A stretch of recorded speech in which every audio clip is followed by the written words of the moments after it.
Clara Whitmore did not scream when they tied her wrist to the post. She had already used every word she had, every plea, every prayer, and not one man in that square had moved. 60 of them stood watching ranchers, merchants, fathers, and not a single one stepped forward. She could feel the rope cutting into her skin. She could hear Edgar Blackwell laughing somewhere behind her, and she understood with absolute clarity that no one in Red Hollow was going to save her. So she stopped asking the crowd. She closed her eyes, and she whispered it to the empty sky above her. Please, help me. If this story moves you, subscribe to our channel and follow Clara's journey all the way to the end, because what happens next will stay with you long after it's over. Drop the name of your city in the comments below. I want to see how far this story has traveled. Now let's go back to where it all began. The rope had been tied by a man who knew exactly what he was doing. Not too loose, not loose enough to slip, just tight enough to remind her with every breath she took that she was no longer a person in the eyes of Red Hollow. She was a lesson, a warning wrapped in a woman's body, displayed before the whole town like a bill nailed to a post. Clara Whitmore had known this moment was coming for 3 days. 3 days since Edgar Blackwell's men had dragged her out of the small house she'd been living in at the edge of his property. 3 days since they'd told her to be quiet, sit down and accept what was owed. 3 days since she had refused. She had not slept. She had not eaten. She had spent those 3 days locked in a storage room that smelled like hay and rotting wood, going over every document she had hidden, every name she had written down, every number she had copied from Edgar's private ledger into the margin of her late husband's Bible. She had gone over all of it in her mind, because they had taken the papers. They had searched her belongings. They had found most of what she'd gathered, but not all of it. That was the only thought keeping her up right now. They hadn't found all of it. The square was fuller than she'd expected. She had told herself in the dark of that storage room that most people would stay home, that the decent ones would close their shutters and pretend they hadn't heard. But they had come. 60 men at least, standing in the gray morning light, with their hats pulled down and their hands in their pockets. Some of them she recognized. Thomas Alcott, who ran the feed store and had once let her buy supplies on credit when she had nothing left. Ben Greer, who attended the same church she did and shook her hand every Sunday morning. Deputy Amos Carter, who had the authority to stop every single thing that was happening and was instead standing at the edge of the crowd with his thumbs hooked in his belt, looking somewhere past her left shoulder. She looked at him longest. He did not look back. The post they had tied her to stood in the center of the square, sun-bleached and cracked, the kind of wood that had been used for this purpose before. She could feel the grain of it against her back.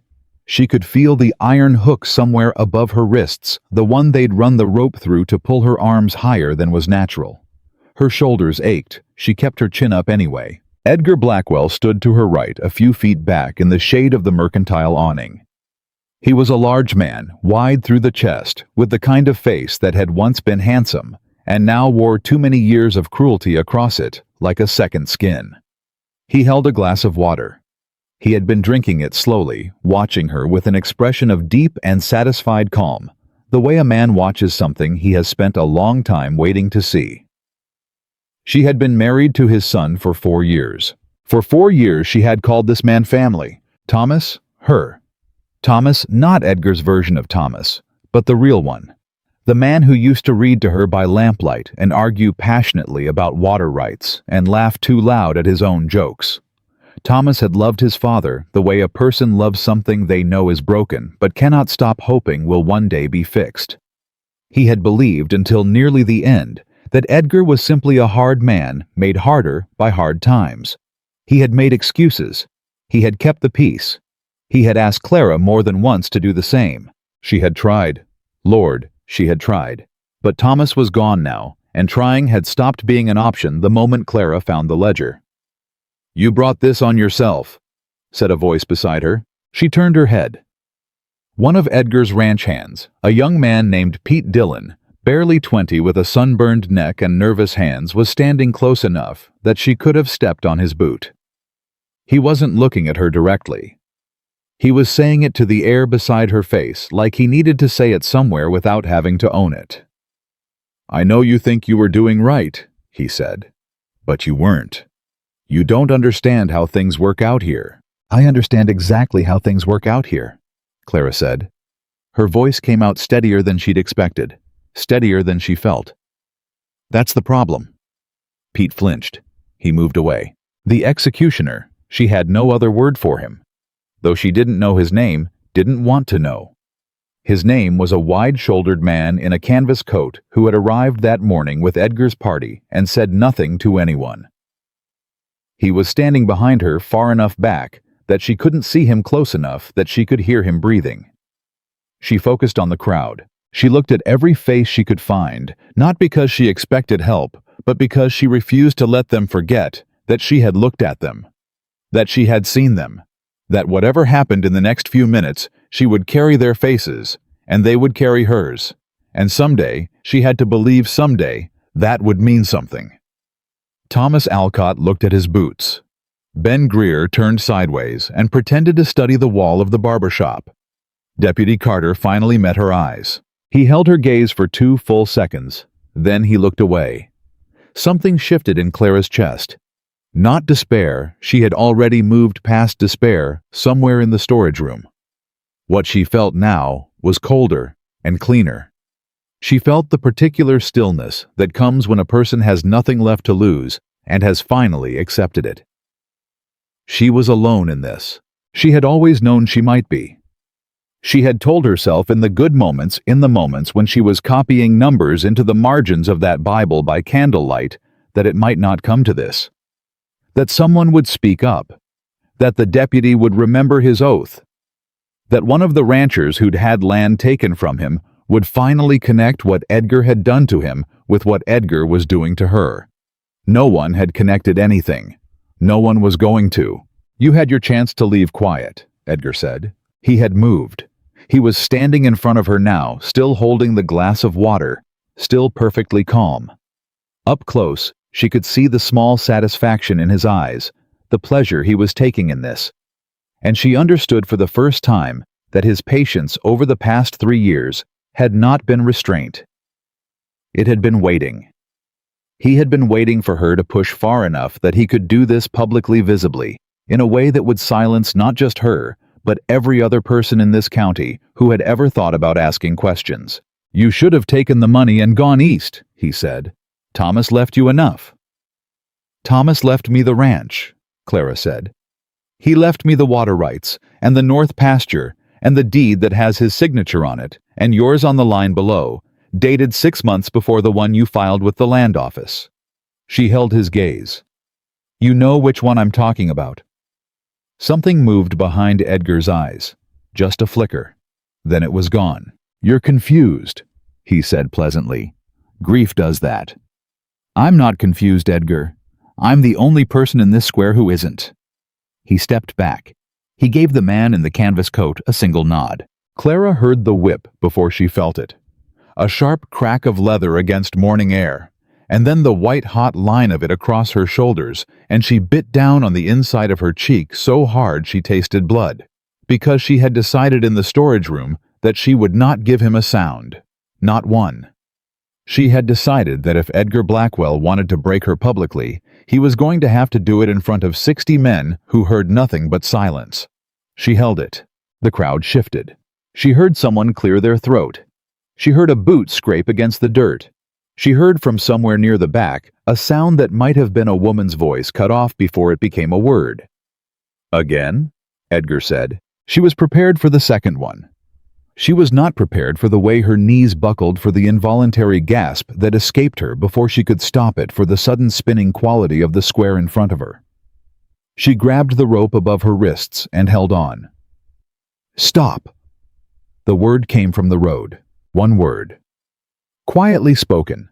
No particular volume to it. But something in the quality of it, some absolute confidence that it would be obeyed, cut through the morning air like a blade and landed in the center of the square with the weight of a dropped stone.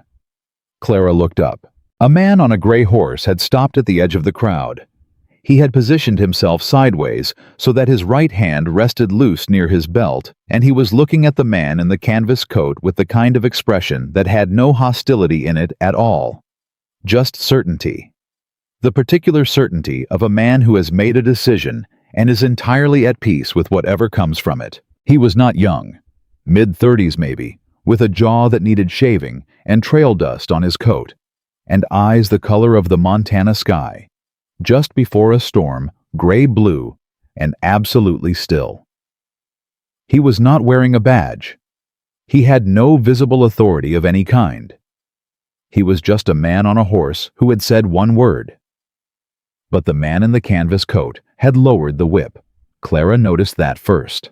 Before anyone else moved, before Edgar turned, before the crowd broke its silence, the man who had been about to strike her a third time had simply lowered his arm and was now looking at the man on the horse with an expression that Clara could not quite read from her angle, but that seemed to contain beneath its surface blankness a considerable amount of calculation. Edgar turned slowly. "This is private business," he said. "Ride on." The man on the horse looked at Edgar for a long moment. Then he looked at Clara. His gaze traveled over her face down to her wrists, up to her shoulders. She saw him take in the rope. She saw him take in the post. She saw something cross his face that was not pity. She would have resented pity, but something more controlled than that, something that looked more like a decision being confirmed. "What did she do?" he asked. "That ain't your concern." "I'm making it my concern."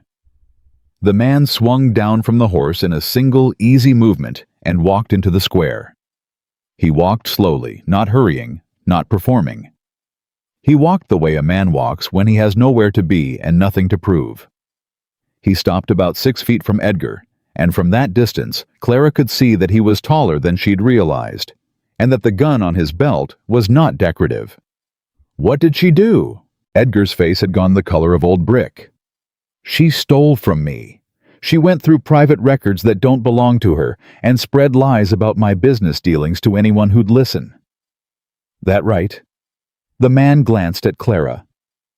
"Ma'am, what did you do?" She blinked. No one had asked her that. Not once in 3 days had anyone asked her what she had actually done in her own words from her own mouth. "I found proof," she said, "that my father-in-law forged land documents to steal the ranch my husband left me, along with at least 6 other properties in this county." "She's lying," Edgar said. "Liars don't usually end up at whipping posts," the man said. "Threats do." The square was very quiet. The man turned to look at the crowd. He turned slowly, taking in the whole of it. The 60 men, the boots in the dirt, the faces turned down or sideways or toward some distant, innocent wall. He looked at Deputy Carter last. Carter met his gaze and then found something urgent to examine in the middle distance. The man turned back to Edgar. "I'll pay whatever debt you say she owes," he said. "Name it." Edgar stared at him. "You don't even know her." "Name it." There was a pause.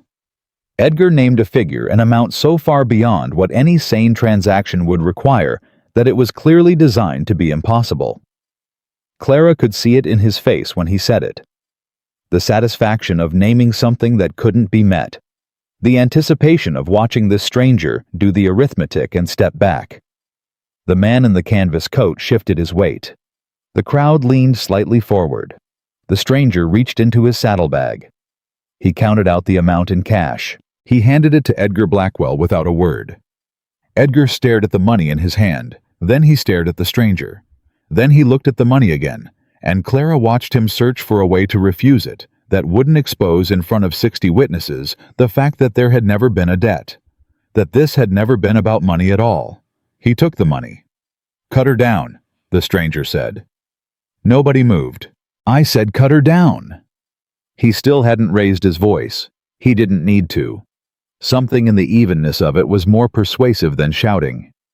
Pete Dillon, the nervous young ranch hand, moved to the post and began working at the rope with shaking hands. When the rope came free, Clara's arms fell. The pain of blood returning to her hands was immediate and extraordinary, and she refused to show it. She stood straight. She turned to face the crowd. 60 men looked at her or didn't look at her, and either way, she let them see her face. Then she turned to the stranger. She had rehearsed in the storage room what she would say to anyone who helped her. She had imagined being grateful in measured words, in complete sentences, with her dignity fully intact.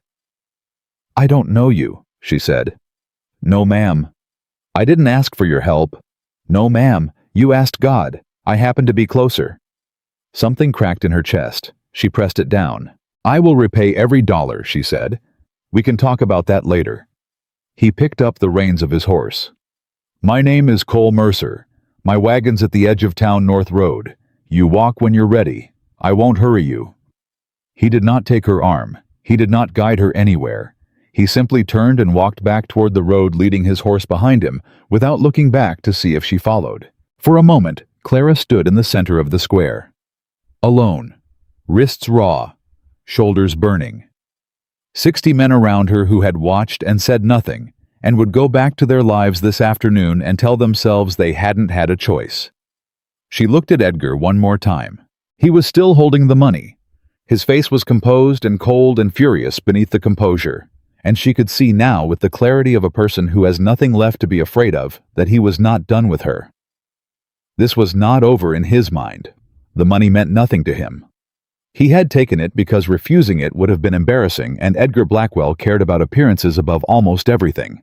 But she had embarrassed him today, and he would not forget. She looked at Deputy Carter. "One day," she said quietly, "just for him, you're going to have to decide what your badge actually means." He opened his mouth, closed it. Clara turned and walked north. Her boots found their rhythm on the packed dirt road, and she did not look back at Red. Hollow did not look back at the post, or the crowd, or Edgar's composed fury did not look back at any of it. She walked with her shoulders straight, and her hands loose at her sides, and the pain in her back was considerable, and she let it be what it was, and kept walking. Cole Mercer's wagon was where he'd said it would be. He was not standing beside it watching for her. He was checking one of the horse's hooves, his back to the road, as if he had no particular stake in whether she appeared.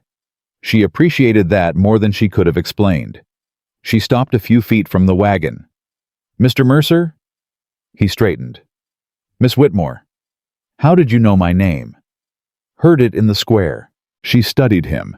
He had honest eyes, not innocent. There was nothing innocent about a man who carried himself the way he did, who paid a stranger's impossible debt without hesitation, but honest. The kind of honest that comes from having been dishonest once, and having decided at some cost to be otherwise. "I need to know," she said, "whether you did what you did back there because you expect something in return." He held her gaze. "No, ma'am, because I've been someone's possession for 3 years, and I will not be someone's again." "Understood. Then I'd like to ride in your wagon if that's still on offer, and I'd like us to be clear that I'm riding to the next town and making my own arrangements from there." Cole Mercer nodded once. He moved to the side of the wagon and held out a hand to help her up. She climbed up without taking it. She sat down on the board seat and arranged her skirts and looked straight ahead at the Montana morning, and she did not thank him again, and he did not seem to expect it. He climbed up beside her. He took the reins. The wagon moved. Somewhere behind them, Red Hollow began its ordinary morning. Clara Whitmore was no longer a part of it. For the first half hour, neither of them spoke. Cole drove with easy hands on the reins, not fast, not slow, watching the road ahead with the quiet attention of a man accustomed to his own company. Clara sat beside him and let the silence be what it was, not comfortable exactly, but honest. The kind of silence that doesn't need to be filled because both people in it are thinking something real. Eventually she said, "You said your name like I should know it." He glanced at her. "Maybe. Are you somebody people should know about?" A pause. "I used to be." She waited. "Bounty hunter," he said. 7 years. Before that, a few things I don't talk about in polite company." He looked back at the road. "After that, a mistake I can't fix, and a man I can't bring back, and about 4 years of figuring out who I wanted to be next." She absorbed that. The man you can't bring back. I trusted a warrant that wasn't right. By the time I understood what I'd done, it was done. The road curved around a shallow creek bed, and Cole guided the horses through it without breaking the thread of the conversation, as if the shift in terrain was irrelevant to the more important business of being honest. "Is that why you stopped?" Clara asked. "Back in the square. Was it because of him?" "Partly." He was quiet a moment. "Mostly, it was because I looked at your face, and I recognized something in it." She turned to look at him. He didn't elaborate, and she didn't ask him to. Some things didn't need to be explained in full sentences. "My husband," she said after a while. "Thomas. He died 14 months ago. They said it was a fever." Cole looked at her. "I don't think it was a fever," she said. The mountains were visible now against the morning sky, blue and enormous. The kind of landscape that made a person feel very small in a way that was somehow more honest than the alternative. Clara looked at them and thought about Thomas, about the particular way he'd held a book about the argument they'd had 2 weeks before he died, about whether the north pasture was worth reseeding. She had been right about the pasture. She had never gotten to tell him that. "The ledger I found," she said. "It had records going back 12 years, land transactions, some of them legitimate, most of them not." She paused. Thomas's name was in it, not as someone who'd participated, as someone who'd found out. Cole's jaw tightened. "Edgar put a notation beside it," Clara said. 2 words, just 2 words in his own handwriting. "What did it say?" She looked at the road ahead. "Problem resolved," she said. The wagon rolled on. Neither of them spoke for a long time after that. When Clara Whitmore had left Red Hollow 2 hours ago, she had nothing. No money, no papers, no plan, no ally she could name.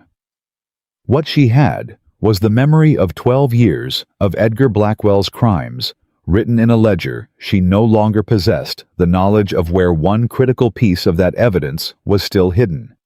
And the absolute conviction settled in her chest like something made of iron that Edgar Blackwell was going to answer for what he had done. Not at the end of someone's gun, in front of the people he had spent 12 years terrifying. She turned to Cole Mercer.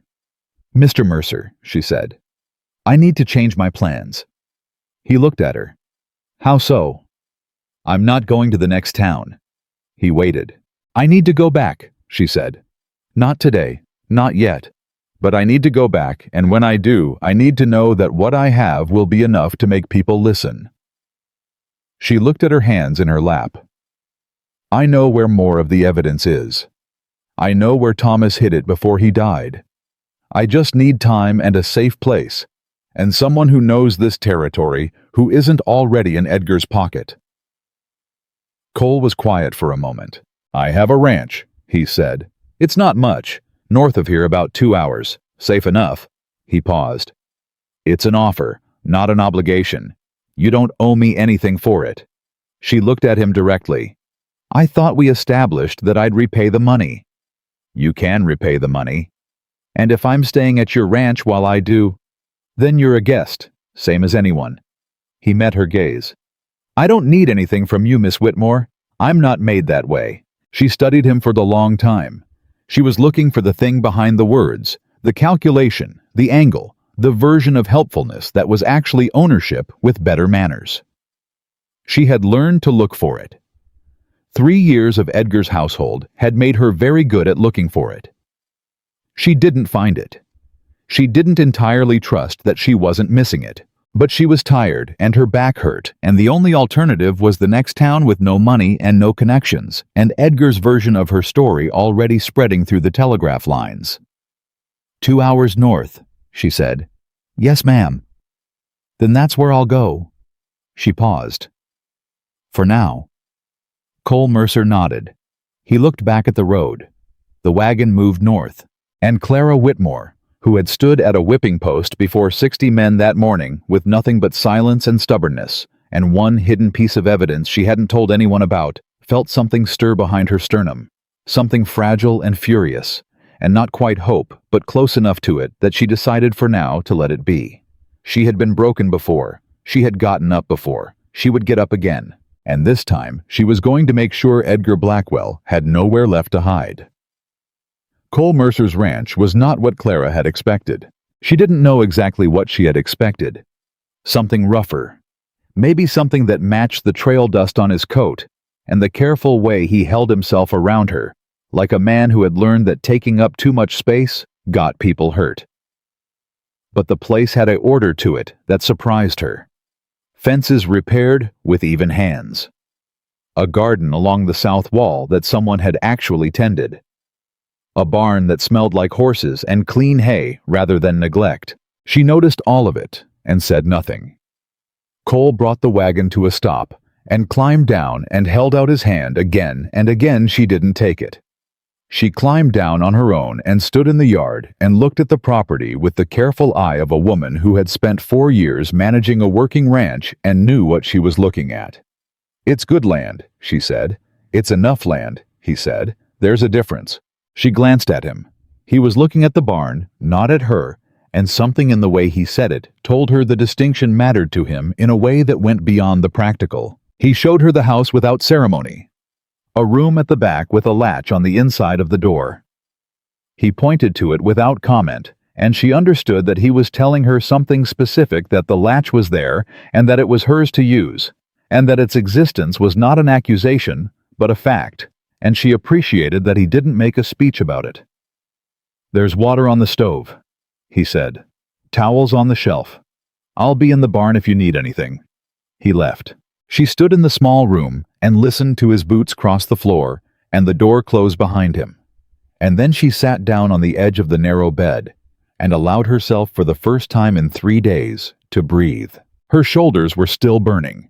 She twisted to look at them as best she could. The cloth of her dress was torn in 2 places, the skin beneath raised and raw, not deep. She had been lucky, though she hated using that word for it. She pulled her hair down from the pins that had somehow survived the morning and pressed her hands flat on her knees and breathed in and breathed out. "Thomas," she thought. "Thomas, I found it. I found what you were trying to tell me, and I know what Edgar did, and I'm going to make it matter. I promise you that. I am going to make it matter." She let herself cry for exactly 3 minutes. She counted. Then she got up, poured the water, cleaned her shoulders as best she could, and went to work. She started with what she had left, which was not much. No papers, no ledger, no copies of the documents she'd spent 2 months carefully photographing in her memory. Edgar's men had taken her satchel in the raid on her house, and with it, everything she'd assembled in physical form. What she had left was her mind, the numbers she'd committed to memory, the names she could reconstruct, the dates she could still recite in sequence because she'd gone over them so many times in the dark of that storage room that they'd burned themselves into something deeper than thought. And she had the hiding place Thomas had told her about. 3 weeks before he died, when he was already sick but not yet unable to get out of bed, Thomas had taken her hand and told her something she hadn't fully understood at the time. He'd told her that if anything happened to him, if things went wrong in ways she couldn't predict, she should go to the old Morrison homestead on the creek, the one his father had bought out a decade ago and never developed, and look under the flat stone at the base of the west wall.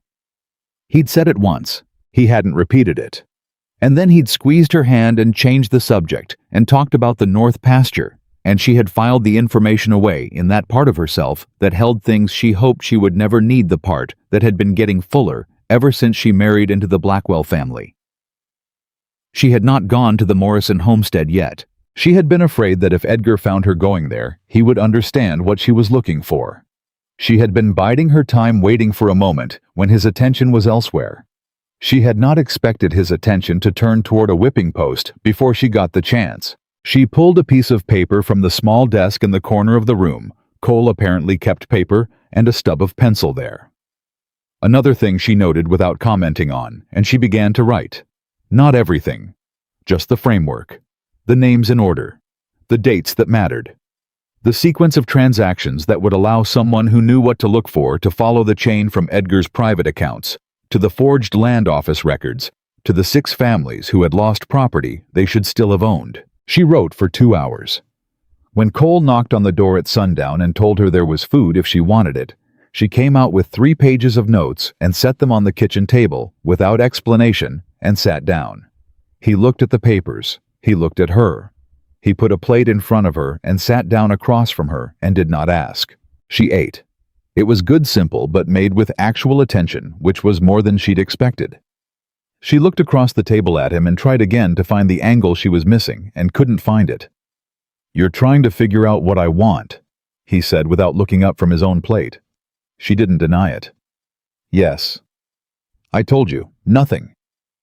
"People always want something, Mr. Mercer." "Cole." He looked up. "And you're right, people do." He set down his fork. "What I want is to have done one thing right today. That's it. I'm not building toward anything. I'm not collecting a debt. I saw what was happening, and I couldn't ride past it." He picked up his fork again. "Some days, that's as complicated as it gets." Clara looked at him. "The man you told me about, the one who died." His jaw tightened. "What was his name?" A long pause. "Daniel Reeves." "Did he have family? A wife, 2 boys?" Cole's voice was even in the way that voices get, even when evenness is the only thing holding something together. "I found them afterward. I sent money every month for 2 years. It didn't fix anything." "No," Clara said. "It wouldn't." "But it was something to do," he said. "When you can't fix a thing, sometimes you just need something to do." She understood that. She understood it in the way you understand something that has also lived in your own chest for a long time, and you've just never heard it said out loud by someone else. She looked down at her plate. "The Morrison homestead," she said. "Do you know it?" "I know where it is. I need to get there. Not tomorrow, but soon." She looked up at him. "There's evidence hidden there. More than what Edgar took. Enough, I think, to build a real case, not just accusations, but documentation. Land records, transaction logs, proof of what he's been doing for the past 12 years. Cole was quiet for a moment. "You said your husband hid it." "Before he died, yes." Another pause. She watched him process that. "They'll be watching the property," he said. "Edgar will have somebody on it." "I know. And if they see you go there, I know." She met his eyes. "I've thought about all of it. But if I don't get to what Thomas left, then everything I know stays in my head, and a woman's testimony without documentation is just a story Edgar gets to call a lie." She straightened. "I need what's under that stone, Cole." It was the first time she'd used his name. He registered it without making anything of it. "All right," he said. "We'll figure out a way." She nodded. She looked back at her food. Something in her chest had shifted. Not much, not dramatically, just a fraction the way a door shifts on its hinges when the house settles. She did not trust Cole Mercer fully. She was not certain she trusted anyone fully, and she didn't think that was a failing on her part. But she was beginning to believe that he was what he appeared to be. That was more than she'd had this morning. She finished her meal. She went back to her room and latched the door and slept for 10 hours without dreaming. She woke to the sound of someone arriving. Not Cole. She could hear his voice lower, controlled outside. Another voice, higher and older, a woman, and the creak of a wagon that moved differently than Cole's lighter, as if it had been on these roads so many times it had learned their particular rhythms. Clara dressed quickly and came out of the back room into the kitchen, and found Cole standing at the open front door with his arms folded and an expression she couldn't quite read. Not alarm, but attention, the focused kind, watching a wagon in the yard. The woman driving it was somewhere past 60, with the kind of face that had made its peace with weather and kept its opinions about it to itself. She had white hair and brown hands, and she was already climbing down from the wagon seat before Cole could move to help her, which told Clara something immediate and significant about her. "That her," the woman said, looking past Cole to where Clara stood. "Ruth Caldwell," Cole said to Clara. "She was a midwife in this county for 30 years. She knew Thomas." Clara felt something stop in her chest. Ruth Caldwell walked past Cole without being invited and stood in front of Clara and looked at her the way very old people sometimes look at things directly without apology, like they have run out of time for indirection. "You look like him," Ruth said. "Not in features, in the way you're standing." Clara's throat tightened. He stood like this when he was deciding something hard, yes. Ruth put a weathered hand on Clara's arm briefly firmly, and then let go. "Sit down, girl. I've been waiting 14 months to tell you something, and I'd rather not do it in a doorway." They sat at Cole's kitchen table, all three of them, and Ruth Caldwell set her hands flat on the wood and looked at Clara and told her the truth about Thomas Whitmore's death. She had been there, Ruth said. Not at the end, not when the fever took him, but 2 weeks before, when he'd come to her with a cough that had already turned the corner into something serious, and a look on his face that she had seen on people before. The look of a person trying to settle accounts before the time runs out. He had given her 3 things. A letter addressed to Clara, a copy partial handwritten of some of the key entries from the ledger he'd found in Edgar's study, and a name. A federal land commissioner in Helena named Albert Voss, who had been receiving correspondence from Edgar Blackwell for 7 years, and who Ruth believed, based on what Thomas had told her, had been helping Edgar's forgeries move through official channels without scrutiny. "He made me swear," Ruth said. "If something happened to him and you came looking, or if you were ever in a position where you needed what he'd left, I was to find you and give you what I had." She reached into her coat and produced a folded envelope worn at the edges and set it on the table. "I've been trying to get to you for 3 months. Every time I came near Red Hollow, Edgar's men were watching the road." Clara looked at the envelope. She did not pick it up yet. "Why didn't he tell me himself?" she said. Her voice came out quieter than she intended. "He had 2 weeks. Why did he give it to you instead of telling me?" Ruth's expression didn't soften exactly, but something in it shifted toward honesty. "Because he knew you'd fight," she said. "He knew if he told you the whole of it while he was still alive, you'd go straight at Edgar before you had enough to win. And he was afraid of what Edgar would do to you." She paused. "He loved you more than he trusted his own judgment. He thought he was protecting you." Clara breathed in slowly, out slowly. "He was wrong," she said. "Yes," Ruth said. "He was. But he was also dying, and dying men don't always think straight." She pushed the envelope slightly closer. "He wasn't wrong about everything, though. He was right that you'd need more than he had at the time. He was right that you'd need to go back for the rest of it." Cole had been quiet through all of this. Clara glanced at him. He was watching her with the careful attention of a man who understands that some moments don't need participation. She picked up the envelope. The letter was 3 pages in Thomas's handwriting, cramped and slightly uneven from illness, and she read it without looking up, without stopping, while Ruth and Cole sat across from her and waited. Thomas told her he was sorry. He told her he had been a coward about his father for too long, that he had known for years something was wrong, and had told himself it wasn't his place. That family was complicated. That proof was harder to find than suspicion. He told her that when he finally found the ledger, when he finally saw his own father's crimes written in his own father's hand, something had broken in him that he hadn't been able to repair. He told her about the Morrison homestead. He told her what was under the stone more specifically than he'd managed to say out loud that afternoon in their bedroom. Not just the ledger pages he'd hidden there, but a second item, a packet of correspondence between Edgar and Commissioner Voss in Helena. Letters that he'd managed to photograph onto paper copies before Edgar noticed they were missing. He told her he loved her. He told her to finish it. Clara set the letter down on the table. She pressed her palms flat on it and looked at the wood grain of Cole Mercer's kitchen table and did not cry. She was past the part where crying helped. She was in a different part now, a quieter and colder and more purposeful part. And what she felt was not grief. Grief was still there. Had never not been there, but what was on top of it now was something else, certainty. "Ruth," she said, "the commissioner in Helena, Albert Voss, is he still in that position?" "Far as I know," Ruth said.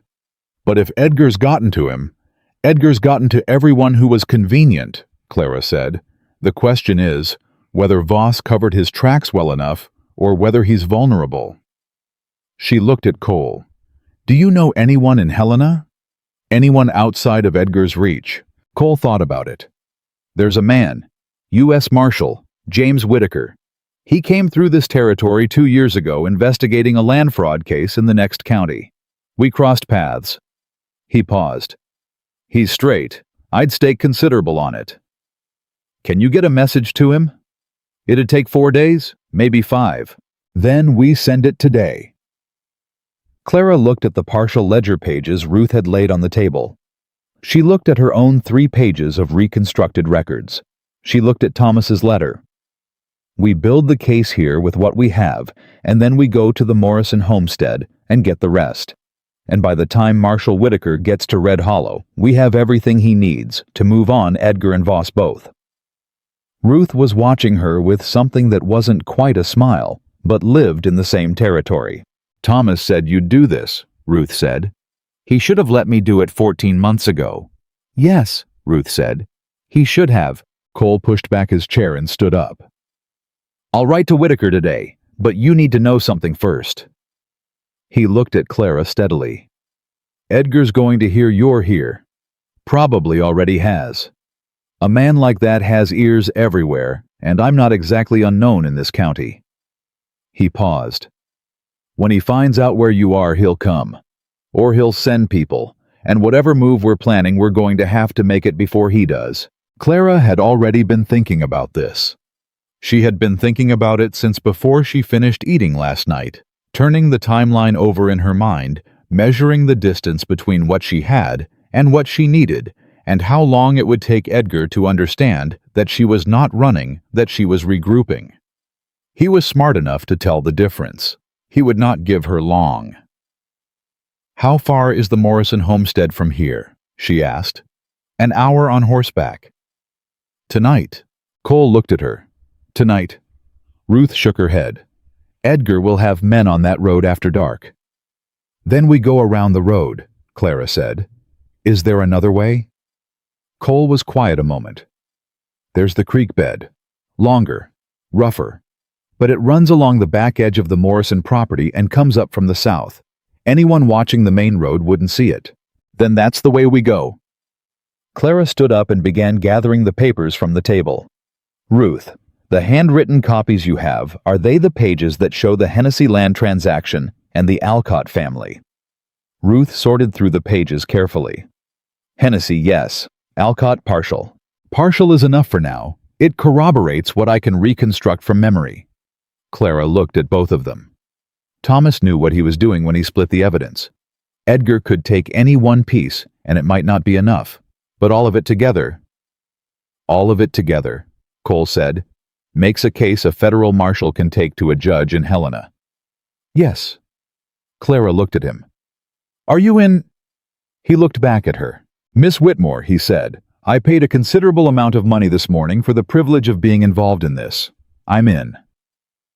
Something moved through her. Not warmth exactly. She wasn't ready for warmth, but something adjacent to it. Something that recognized in the pragmatic bluntness of what he'd just said the same quality she had always loved in Thomas, the refusal to make things more romantic than they were, the directness that was its own kind of honesty. She did not say any of that. She said, "Tonight then, after dark." He nodded. Ruth stayed. She sat at the table and went through the papers with Clara for the rest of the afternoon, cross-referencing what Clara had reconstructed from memory against her own partial copies, filling in gaps, dating transactions, building a document that was not yet complete but was no longer incoherent. Two women at a kitchen table in the middle of Montana, assembling a case against a powerful man from pieces he'd thought he'd buried. Clara worked with the particular focus of a person who has found, after a very long time in darkness, the thread that leads out. Her handwriting was neat and fast and sure. Ruth's was older and slower, but precise. Cole moved through the house around them, writing his message to Marshal Whitaker, seeing to the horses, preparing for what the night would require, and the three of them found a rhythm that felt in some entirely unexpected way like something that had been waiting to exist. At one point, Ruth looked up from the papers and said, "He was right about you." Clara kept writing. Which part? All of it. Ruth paused. He said you were the sharpest person he'd ever known, and the most stubborn, and that he hoped you never had to use either one of those things in earnest. Clara's pen slowed. She finished the sentence she was writing. He was wrong about one thing, she said. Ruth waited. He thought being stubborn was a weapon. Clara set down the pen and looked at the table at the pages laid out in their careful sequence at the shape of the case they were building. It's not. It's just what's left when everything else gets taken away from you. Ruth didn't say anything. The afternoon moved toward evening, and then the evening moved toward night, and Cole came inside and said the horses were ready, and Clara put on the heavy coat he'd left by the door without asking whose it was, and the three of them stepped out into the dark Montana air. The creek bed was hard going. Clara had ridden horses her entire life. She had grown up on a small farm in Wyoming before her family moved, and things changed, and she had been comfortable in a saddle since she was 7 years old. But the creek bed in darkness was something else, rocky and unpredictable. The water running cold and quick, somewhere to her left, the horse picking its way with more careful intelligence than she might have credited it. Cole rode ahead, reading the terrain in the darkness with the ease of someone who had done this before, who had ridden hard places at night for reasons he would rather not recount. Ruth had stayed at the ranch. She was too old for this particular errand, she said without apology, and her job was to keep the lamps lit and the papers safe, and the coffee ready when they got back. Clara rode close behind Cole and said nothing. She was listening. The night had its own sounds, the water, the wind through the grass, the percussion of hooves on stone, and beneath all of it, she was listening for the particular silence that meant someone else was also listening. She had learned to hear that silence in the 3 months before Edgar moved against her. She had learned what the world sounded like when it was being watched. She didn't hear it tonight. Maybe they'd gotten out ahead of it. Maybe Edgar didn't know yet. Or maybe he did, and he was letting them go because he thought he could take them at the homestead instead. She held that thought in her mind and kept riding. The Morrison homestead came up out of the dark gradually, the shape of it roofless, now walls still mostly standing, resolving from shadow into form. Cole slowed, and she pulled up beside him, and they sat on their horses for a moment listening. Nothing moved. "West wall," she said quietly. He nodded. They tied the horses and went in on foot. The walls of the old homestead held a particular quality of cold that Clara felt through the coat, through everything. The cold of an abandoned place, a place that had once held people, and their particular warmth, and now held only the memory of it. She found the west wall. She ran her hands along the base of it, feeling for the stone Thomas had described, and her hands found it in the dark, a flat stone slightly larger than the others, with one edge raised just enough to get a grip. She looked up at Cole. He was watching the doorway. She got both hands under the edge of the stone and pulled. It came up harder than she expected. She had to reset her grip and pull again, and the second time it gave, and she reached into the space beneath it with her hand, and felt first nothing, a moment of pure terror, and then the edge of a wrapped bundle oilskin, the kind used to waterproof things that needed to survive weather and time. She lifted it out. Her hands were shaking. She did not open it here, not in the dark, not in an exposed space. "I have it," she said. Cole was already moving. "Then we need to go. Now." She tucked the bundle inside the coat, and they went back to the horses and rode harder than they'd come, following the creek bed south and west, back toward the ranch. And somewhere in the middle of it, Clara allowed herself to feel for 3 or 4 breaths the full weight of what she was holding. 14 months. Thomas had held this knowledge for the last 2 weeks of his life and given it to the ground to keep safe, and the ground had kept it, and she had it now, and Edgar Blackwell did not know. They were halfway back to the ranch when Cole pulled up sharply. Clara stopped beside him. "What?" she began. "Light," he said. "At the ranch." She looked. There was a light at the ranch that had not been there when they left. Not the warm yellow of Ruth's lamps. Something larger. Moving. Cole's voice was perfectly steady when he spoke, which was how she knew that what he said next was serious. "That's a torch," he said. "Someone's at the ranch." Clara felt the oilskin bundle against her ribs. She felt the shape of everything that depended on the next few minutes. "Ruth," she said. "Yes." Cole was already calculating. She could see it in the stillness of him, the way he held himself when his mind was moving fast. "We can't go back the way we came. If they're watching for us, is there another way in?"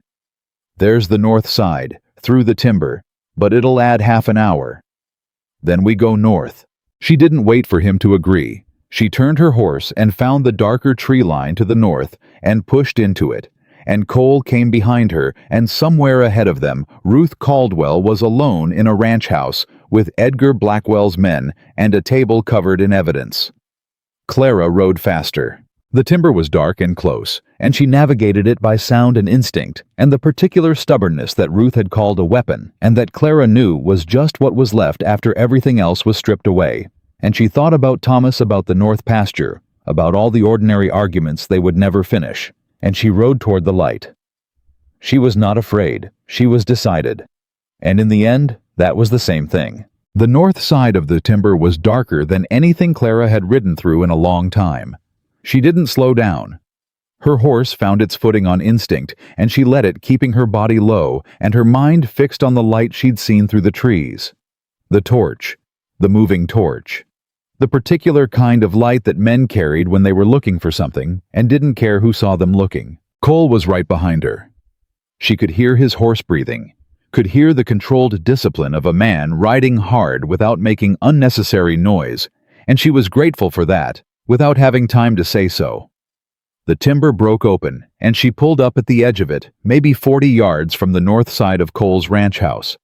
And in the space of 3 seconds, she took in everything. 2 horses tied at the front. 1 man standing outside the door with a rifle, and the particular bored posture of someone assigned to wait. Light from inside, not the warm yellow of Ruth's lamps, but the combined glow of multiple sources, which meant more than one person had come inside. The front door was open. She could see that from here. Cole pulled up beside her. 3, he said quietly. "At least. 1 outside, 2 or more inside." "Ruth, I don't hear anything." A pause. "That's probably good." Clara's hands tightened on the reins. "We can't let them find those papers." "I know." Cole. She looked at him directly. "I need you to draw the man outside. Get him away from the door. Give me 2 minutes." He looked back at her. "What are you planning to do with 2 minutes?" "Get the papers and Ruth out the back. And if there's someone watching the back, then I'll deal with that separately." She met his eyes. "Can you draw him or not?" A beat. Then Cole turned his horse without another word and moved back into the timberline, circling wide and quiet, and Clara watched until she couldn't see him anymore, and then she counted her breaths and waited. 30 seconds later, from somewhere around the far side of the property, came the sound of a horse moving fast over open ground, and then Cole's voice loud and carrying, calling out an improvised distraction. Something about a fire on the north ridge, the sound of someone genuinely alarmed rather than performing alarm, which she suspected was a skill he had developed over years. She didn't want to think about too carefully. The man outside the door turned. He took 4 steps toward the sound. Clara was already moving. She came around the north corner of the house low and fast, not running, not making the kind of noise that running makes, but moving with the deliberate, controlled speed of a woman who had decided that the alternative to this was unacceptable. She reached the back wall. The back window was unlatched. She had noticed that this morning, the way she noticed things like exits and latches and distances as a matter of long habit, and she went through it in one movement that she would have been embarrassed by if anyone had been watching. Not graceful, purely functional, landing on the kitchen floor and getting up immediately. Ruth was at the table. She was sitting perfectly upright, both hands visible on the table surface, and across from her were 2 men Clara didn't recognize, younger than Edgar's usual people hired recent, which meant they might be following orders without understanding the full weight of them. One of them had a gun out. The papers were still on the table. All 3 people at the table turned to look at Clara when she came through the window. The man with the gun stood up. "Don't," Clara said. It was the same tone Cole had used that morning in the square. Not loud, not performed, just certain. And it worked the same way it had worked then. Something in the absolute flatness of it made the man's arm hesitate for a fraction of a second, which was enough. Ruth moved. For a woman past 60 who had just been sitting under a gun, Ruth Caldwell moved with extraordinary economy. Her hand swept the papers off the table and into her lap before either man had processed that the situation had changed, and she was on her feet in the same motion, tucking the stack inside her coat, with the practiced efficiency of someone who had perhaps spent time in her life moving things quickly and quietly, in rooms where other people had authority. The second man grabbed for them. Ruth was already behind Clara. "Outside?" Clara said to Ruth without looking at her, keeping her eyes on the two men. "The back window." "There's a third," Ruth began. "I know. Go." She heard Ruth move behind her. The man with the gun was recalibrating. She could see it in his face. He'd come here expecting an old woman alone, and what he had instead was a situation with more variables than he'd been briefed for. He was not a stupid man. He could see that the papers had gone, that the woman who'd come through the window was not afraid of him, that the math of the evening had changed. He made the wrong decision anyway. He moved toward Clara. She stepped aside one clean step left, the way her father had taught her when she was 12 years old, and he'd been convinced the frontier was going to require his daughters to know at least the basics of staying alive. And she brought her elbow up and caught the man's gun arm at the wrist. Not a punch, just force applied precisely at the joint, and the gun dropped. She kicked it toward the back wall. The second man was coming around the table. The front door opened. The man from outside came back in.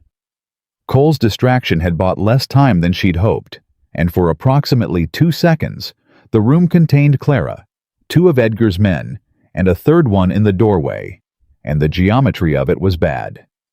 Then Cole came through the front door behind the third man, and the geometry changed again. He didn't use the gun. He used his elbow and his considerable size, and the third man went down in the doorway, and Cole stepped over him and looked at the room. "Ruth," he said. "Out the back," Clara said. "Then let's go." The man whose gun she'd dropped was on his feet again. Cole looked at him with the same expression he'd used on the man with the whip in the square, not hostile, just the absolute stillness of someone who has already decided how this ends. "You're going to go back to Edgar Blackwell," Cole said, "and you're going to tell him that what he's looking for isn't here." He paused. "And you're going to think very carefully about whether the money he's paying you is worth what's coming."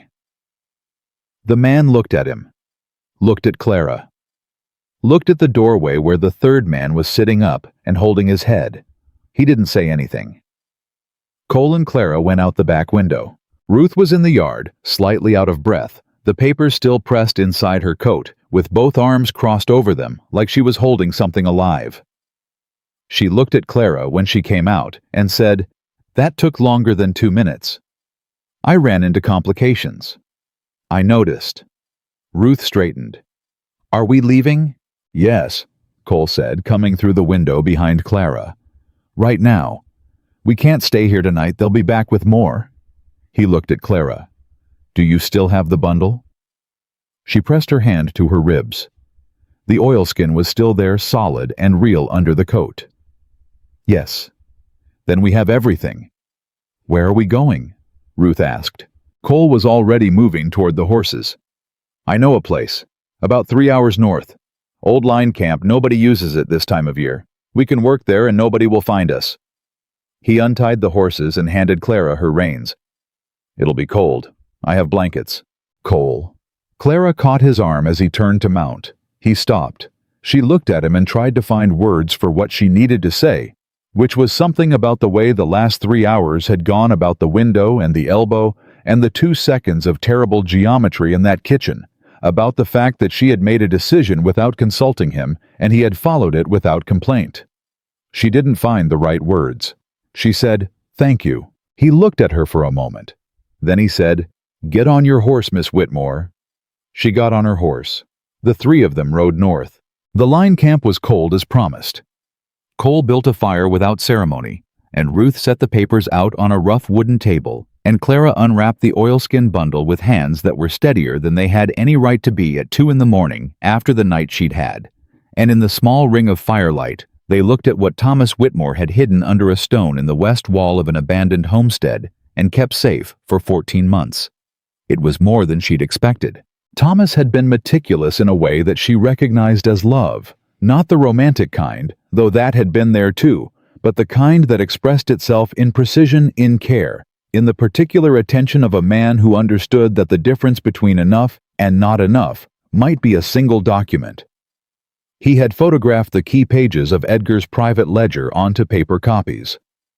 He had included 3 letters between Edgar and Commissioner Voss in Helena original letters, not copies, which meant he had somehow gotten them out of Edgar's study before Edgar noticed they were missing.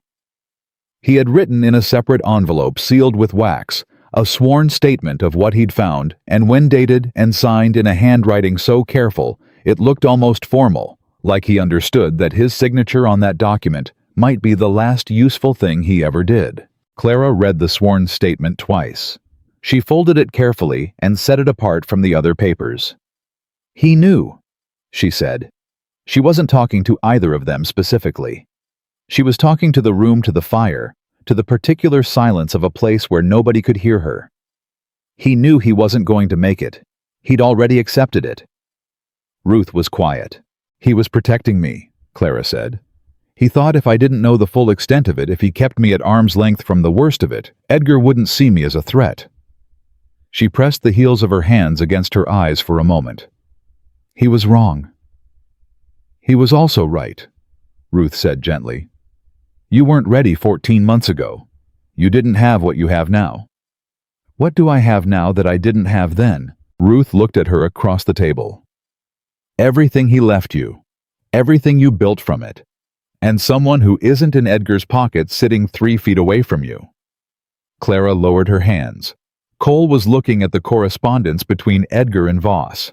His jaw was tight. He set down the page he was reading and looked up. "Voss didn't just facilitate the forgeries," he said. "He suggested them." He turned the letter so they could see it. "This is Edgar asking about the Morrison property transaction, and Voss writing back with the specific language to use in the altered deed to make it look legitimate. Voss knew exactly what he was helping to build." He paused. "This isn't just a corrupt rancher. This is a federal official running a land fraud operation from a government office." The room was very quiet. Clara looked at the letter. She looked at Thomas's sworn statement. She looked at the partial ledger pages Ruth had carried for 14 months in a coat pocket. She looked at her own 3 pages of reconstructed records, now cross-referenced and dated, and corroborated against the physical evidence in front of her. "Can Whitaker move on a federal official?" she asked. "If he has this—" Cole set the letter down. "He can do more than move. He can bring the whole territorial office in Helena under review." He looked at her. "But he has to get here first." 4 days, you said. If he got my message, if he didn't have a reason to hesitate. Clara thought about this. 4 days. Edgar knew by now that his men had failed tonight. He would know by morning that the papers hadn't been recovered. He would know that Clara Whitmore was not running. He had been smart about her for 3 years. Smart in the way that powerful men are smart about women they've underestimated managing maneuvering, never moving until he was sure, but that calculation had changed. She had survived the whipping post. She had survived his men in Cole's ranch house. She was building a case that could reach not just him, but the federal official who had enabled him. He was going to move faster now. 4 days was a long time. "We need to move the evidence somewhere he can't find it," Clara said. "Not the line camp, somewhere more permanent, somewhere with a witness." She looked at Ruth. "Is there anyone in Red Hollow who Edgar doesn't own?" Ruth thought about it. Not long, she had clearly been thinking about this question for a while. "There's a woman, Margaret Hennessy. Her husband lost their land in one of Edgar's earliest transactions 12 years ago. He died 3 years later. She's been running a boarding house on the edge of town ever since." Ruth paused. Edgar leaves her alone because he thinks she's broken. He thinks grief did to her what it does to some people. Did it? No. Ruth's expression was dry. It just made her quieter about it. Does she know what Edgar did to her husband's land? She suspects. She never had proof. Clara looked at the ledger pages on the table. The Hennessy transaction was in there, Thomas's copy of the original entry. Edgar's own handwriting, the dates and amounts that showed exactly what had been taken and how. Then she deserves to see this, Clara said. Cole looked at her. You want to go to Red Hollow? I want to go to Margaret Hennessy, who happens to live in Red Hollow. Clara met his eyes. Edgar will expect me to stay hidden. He'll be watching the roads out of the county, watching the telegraph office in Helena, watching for me to run, or to try to get to a lawyer somewhere far from here. She let that sit for a moment. He won't expect me to go back. That's because going back is dangerous, Cole said. Everything I've done for the past 3 days has been dangerous. He looked at her for a long moment. Something moved in his expression, not argument. She had the sense he didn't actually disagree with her logic, but something more complicated than simple agreement. Something that was about more than the plan. If we go to Red Hollow, he said carefully, it needs to be controlled. We don't go until Whitaker's close. We don't show the evidence until we have someone with legal authority standing in that square. Agreed. And we don't do anything that gives Edgar a reason to act before Whitaker arrives. Clara thought about the man in the canvas coat and the 2 cracks of the whip across her back, and Deputy Carter looking past her left shoulder at nothing. She thought about Edgar's face when he took the money. The composed fury beneath the composure, the thing he was saving, the patience of a man who played long games. Edgar's already going to act, she said. The only question is whether we're ready when he does. Cole was quiet. Ruth had been watching both of them with the patient attention of a woman who has attended a great many turning points in other people's lives and knows better than to rush them. She's right, Ruth said to Cole. He moved once already tonight. He's not going to wait. Cole picked up the letter from Voss and looked at it again. He set it down. He looked at Clara. All right, he said. Here's what we do. They worked through what remained of the night. By the time the first gray edge of morning showed through the single window of the line camp, they had a plan and a sequence and a division of responsibilities that Clara thought was honest about what each of them could do and what each of them couldn't. Ruth would go to Margaret Hennessy in the morning, ahead of the others, explaining nothing until she could be sure of the woman's position. Cole would send a second message to Whitaker with their current location and the new timeline.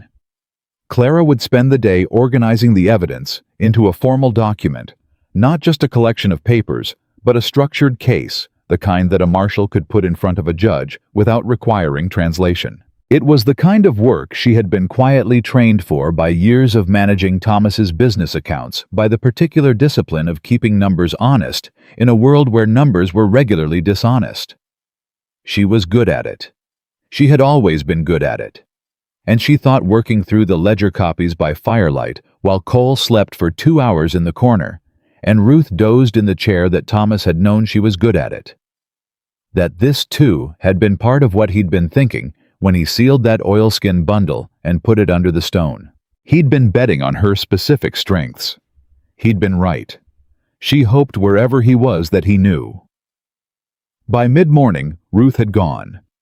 By mid-morning, Cole had ridden to the nearest telegraph station, a small outpost 12 miles east that Edgar didn't control because it was technically in the next county, and sent the second message to Whitaker.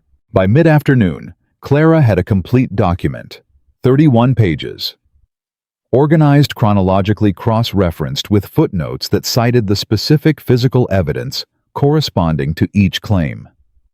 The kind of document that said without ambiguity that Edgar Blackwell and Commissioner Albert Voss had conducted a systematic land fraud operation over 12 years, had stolen property from at least 7 families, had falsified federal land records, and had this was the part she had written last carefully, in language that was precise without being incendiary, almost certainly caused the death of Thomas Henry Whitmore, in order to prevent disclosure. She read that last page 3 times. Then she added Thomas's sworn statement as an exhibit at the back. Cole came back at 3 in the afternoon and found her at the table with the completed document in front of her, and her hands folded on top of it, and a particular expression on her face that he stopped just inside the door to look at. "Done?" he asked. "Done." He came and sat across from her. He looked at the document without touching it. "How long?" 31 pages. He looked up. "That's thorough." "It needs to be thorough. Edgar's going to have lawyers. Commissioner Voss is going to have lawyers. Everything in there needs to be able to survive being argued against by men who are paid a great deal of money to find holes in things." She looked at the document. "I don't think they'll find many holes." Cole was quiet for a moment. Then, "Whitaker will be here in 2 days. Maybe less if he moves fast." He paused. "Ruth sent word. Margaret Hennessy is with us." Clara looked up. "Ruth says she cried," Cole said, "when she saw the Hennessy land records. She didn't say anything for a long time, and then she said she'd been waiting 12 years to know for certain, and now she knew." Something shifted in Clara's chest. She thought about Margaret Hennessy running a boarding house on the edge of Red Hollow for 12 years, keeping herself quiet and small, and below Edgar Blackwell's sightline, carrying the weight of what had been taken from her, without proof and without voice. "How many others?" Clara said. "What? How many other women in Red Hollow have been doing what Margaret Hennessy has been doing? Staying quiet. Staying small. Waiting." She looked at Cole. "Edgar didn't just steal land. He stole people's right to speak. He made an entire town understand what happened to you if you talked." "He made it very clear," Cole said. "Yesterday morning," Clara said, "when I was standing at that post, 60 men stood and watched." She looked down at the document. "I've thought about them, every one of them. And I've tried to be angry because they deserve it, and the anger is real. But underneath it—" She paused. "Underneath it, I keep thinking about how many of them knew, not just suspected, knew what Edgar had done to their neighbors, and said nothing because the cost of speaking was too high." She pressed her hands flat on the 31 pages. "I want them to have to make a different choice." Cole studied her across the table. "That's what this is really about for you. It's always been about that." She met his eyes. "The land matters. The fraud matters. Thomas matters God. Thomas matters more than I can say. But if we expose Edgar, and the town goes back to being afraid of whoever comes next—" She stopped. "Then it wasn't enough." Cole was quiet for a long moment. "Deputy Carter," he said. "What about him? He was a decent man once, before Edgar." Cole turned the coffee cup in his hands. "I've heard the story. Carter tried to investigate one of the land transactions 6 years ago. Edgar went after his family. Not physically. Economically. Dried up his brother's credit at every bank in the county, got his son fired from the mill." He paused. "Carter stopped investigating." Clara stared at him. "You knew this and you didn't tell me. I didn't think it was relevant until just now." He set down the cup. "If Carter could testify not just about standing silent, but about what Edgar actually did to people who tried to speak." "It corroborates the pattern," Clara said immediately. "It's not just land fraud. It's systematic suppression. Edgar built an entire apparatus to keep people silent." She was already reaching for paper. "If Carter will talk, he might, if he has something to point to, if he's not the only one."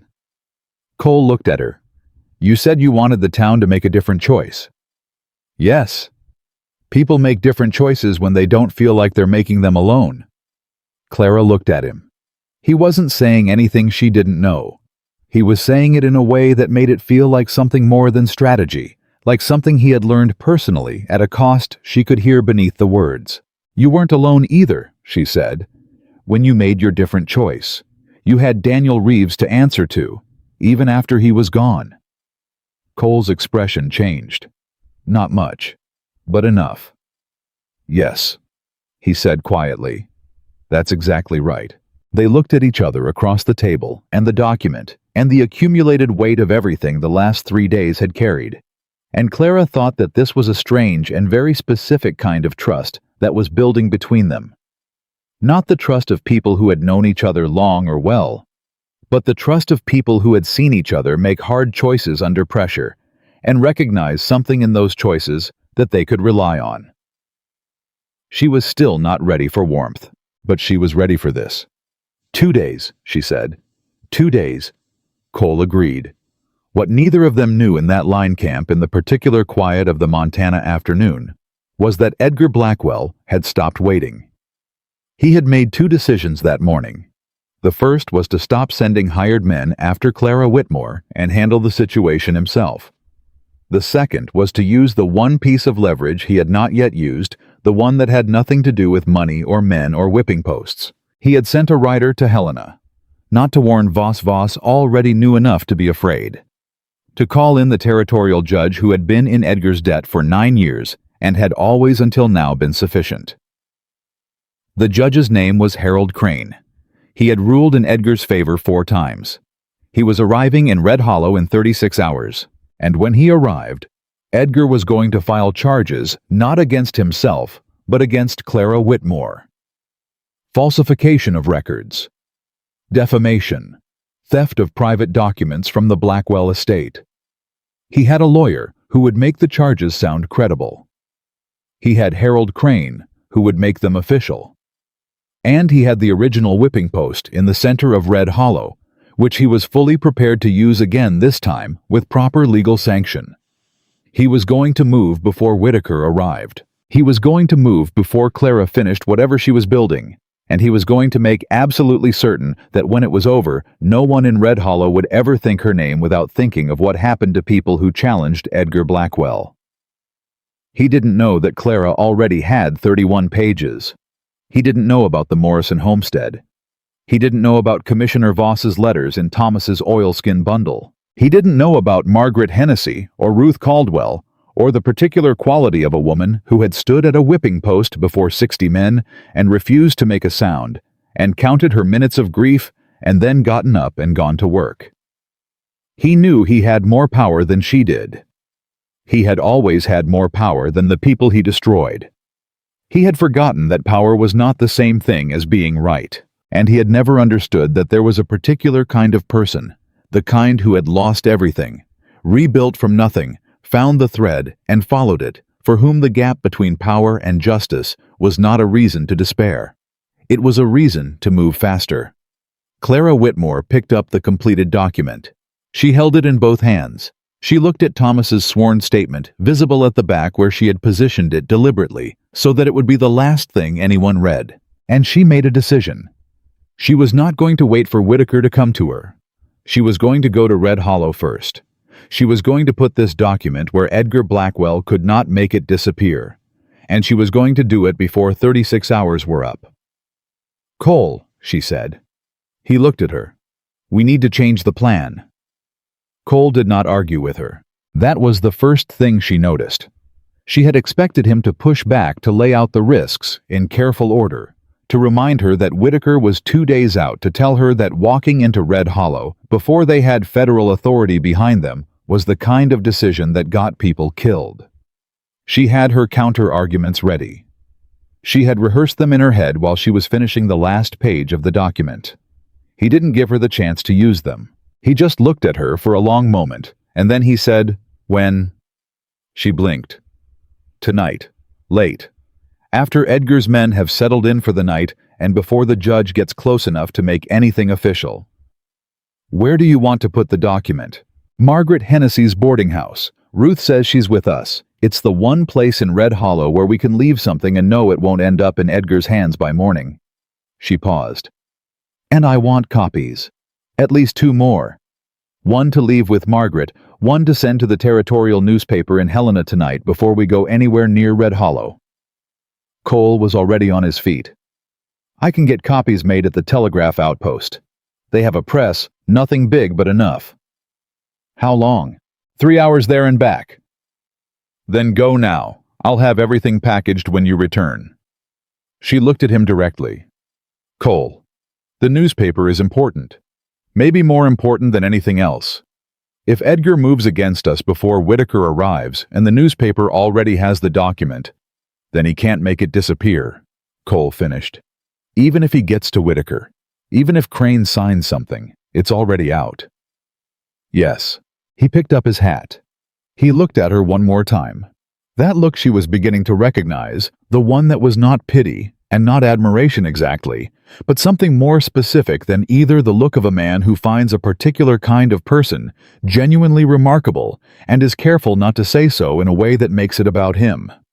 "Don't go anywhere without me," he said. "I'll be here." He left. Clara sat at the table with the 31 pages in front of her and allowed herself exactly 60 seconds of fear. Not the cold, managed fear she'd been carrying since the whipping post, the kind that sharpens thought and keeps the body moving. This was the other kind. The kind that came in through the gaps when nobody was watching. The kind that asked her what she thought she was doing, who she thought she was, whether Thomas had really meant for it to go this far, or whether she was building a monument to her own grief and calling it justice. 60 seconds. Then she picked up the pen and began writing a cover letter to the editor of the Helena Territorial Gazette.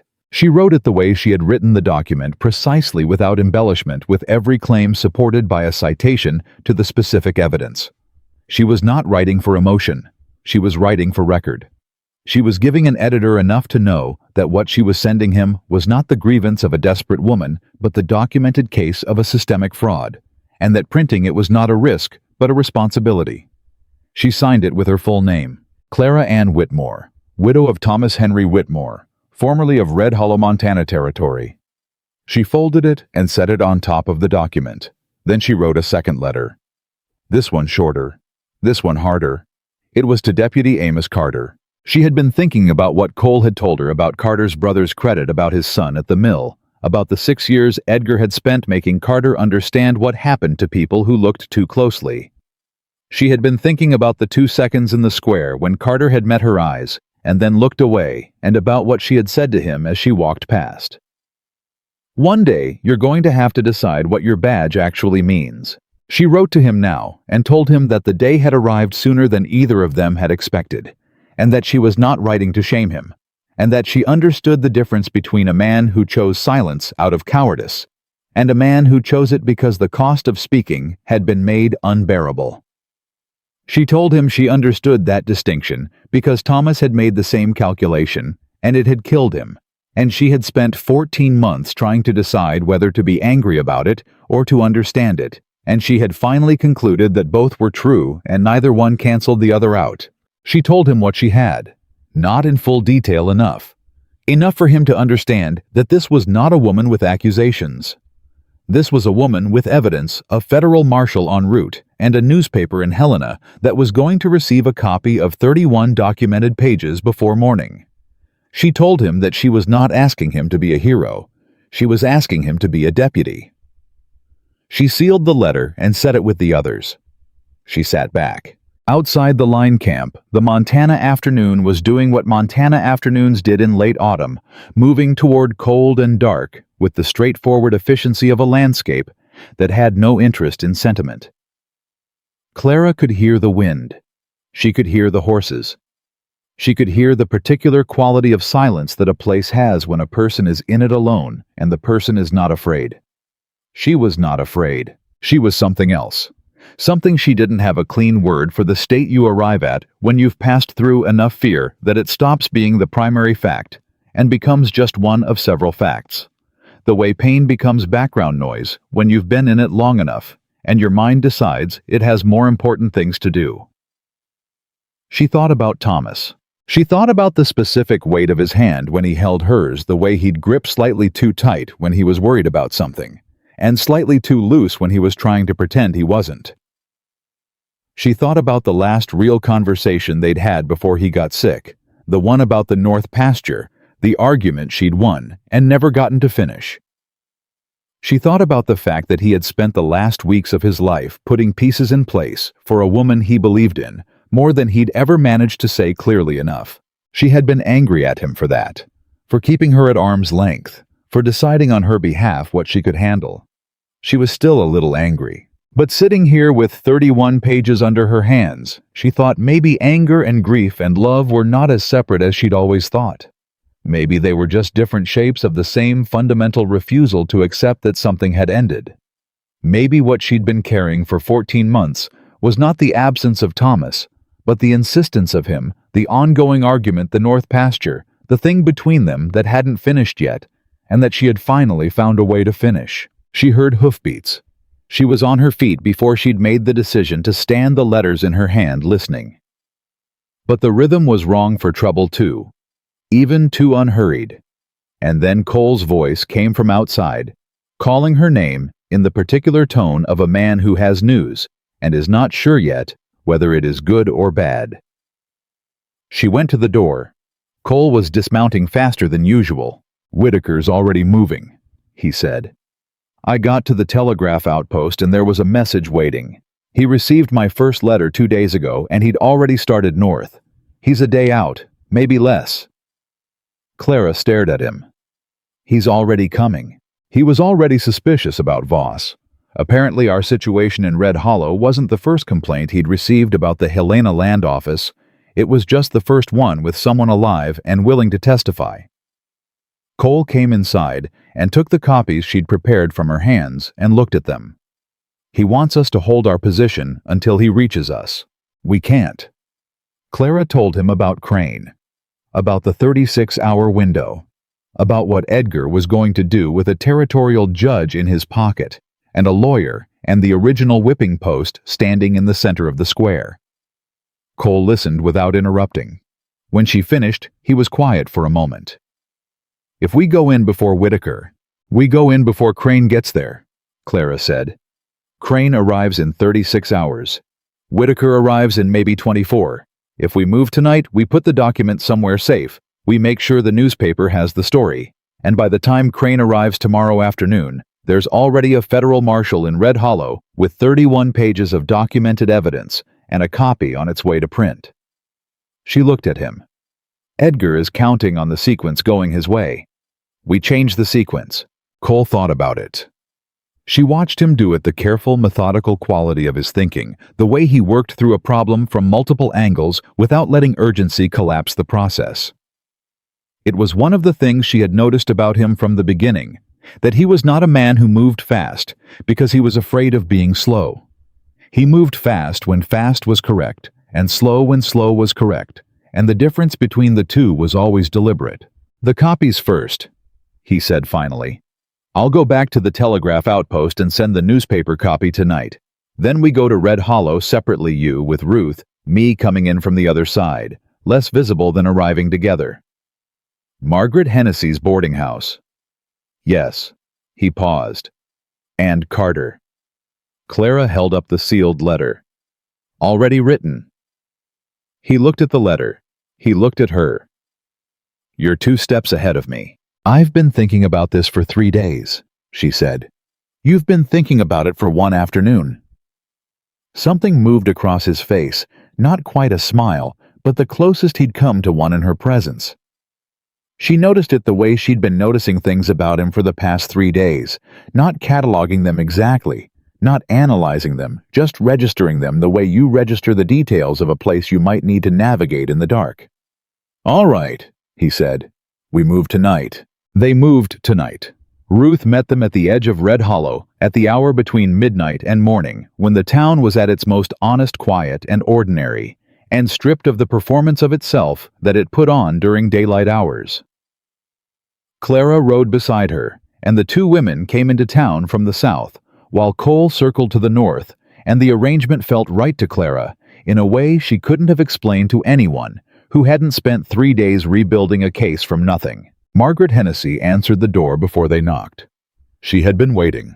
She was a tall woman, thin in the way that came from decades of work rather than circumstance, with gray-streaked hair and the particular composure of someone who has lived a long time with grief and decided it would not make her ugly. She looked at Clara in the doorway, and Clara looked back at her, and neither of them said anything for a moment, because sometimes the thing 2 people share is too large for words to be the first gesture. Then Margaret stepped back from the door and said, "Come in."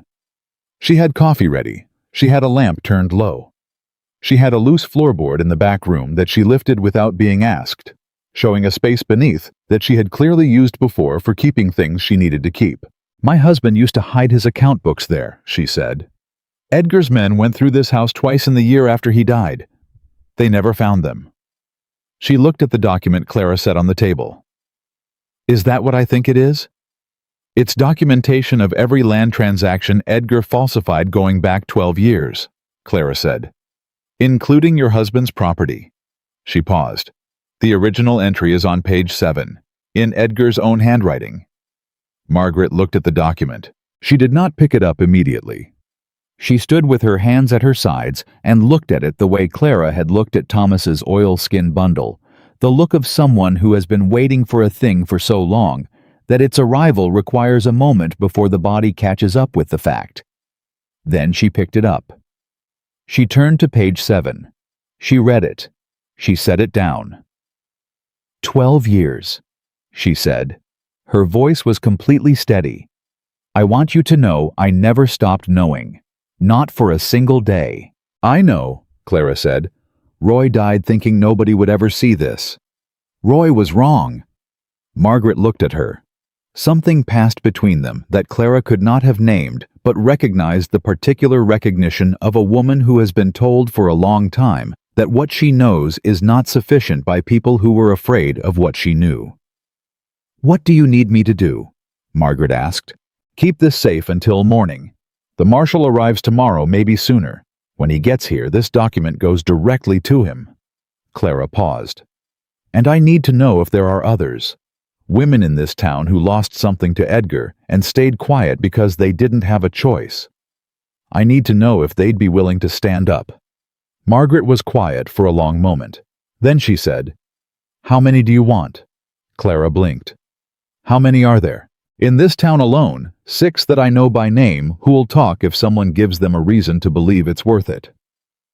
Margaret's expression was dry in the way of someone who has been underestimated comprehensively and finds it more exhausting than surprising. Edgar Blackwell was never as powerful as he thought he was. He was just the only one who wasn't afraid to be loud about it. Clara thought about 60 men standing in the square watching a woman tied to a post. She thought about what it would look like to stand in that square again, not tied to anything with 31 pages and 6 women and a federal marshal. She thought about what Edgar was going to feel like for the first time in 12 years, being the one who was outnumbered. "Get them ready," Clara said. "I'll be back before noon." She left the document under Margaret's floorboard and walked back out into the dark street. Cole was waiting at the corner. He had dealt with his end. The newspaper copy was on its way to Helena. The letter to Carter had been slipped under the door of the deputy's office on the far side of town. He fell into step beside her without commentary, and they walked back toward the horses in the particular silence of 2 people who have done a difficult thing and are not yet sure whether it was enough. "Carter's letter," Clara said. "Do you think he'll read it tonight?" "I think he'll read it the second he finds it," Cole said. "Whether he does anything about it is a different question." "He'll do something," Clara said. She didn't know exactly why she believed it. Maybe it was because of the 2 seconds in the square when he'd held her eyes. Maybe it was because of what Cole had told her about the brother's credit and the son at the mill about the specific targeted nature of what Edgar had done to him, which was not the violence of a man who thought Carter unimportant, but the precision of a man who knew Carter was dangerous and had gone to considerable trouble to contain him. Edgar spent 6 years making sure Carter couldn't move. You don't do that for a man you're not afraid of.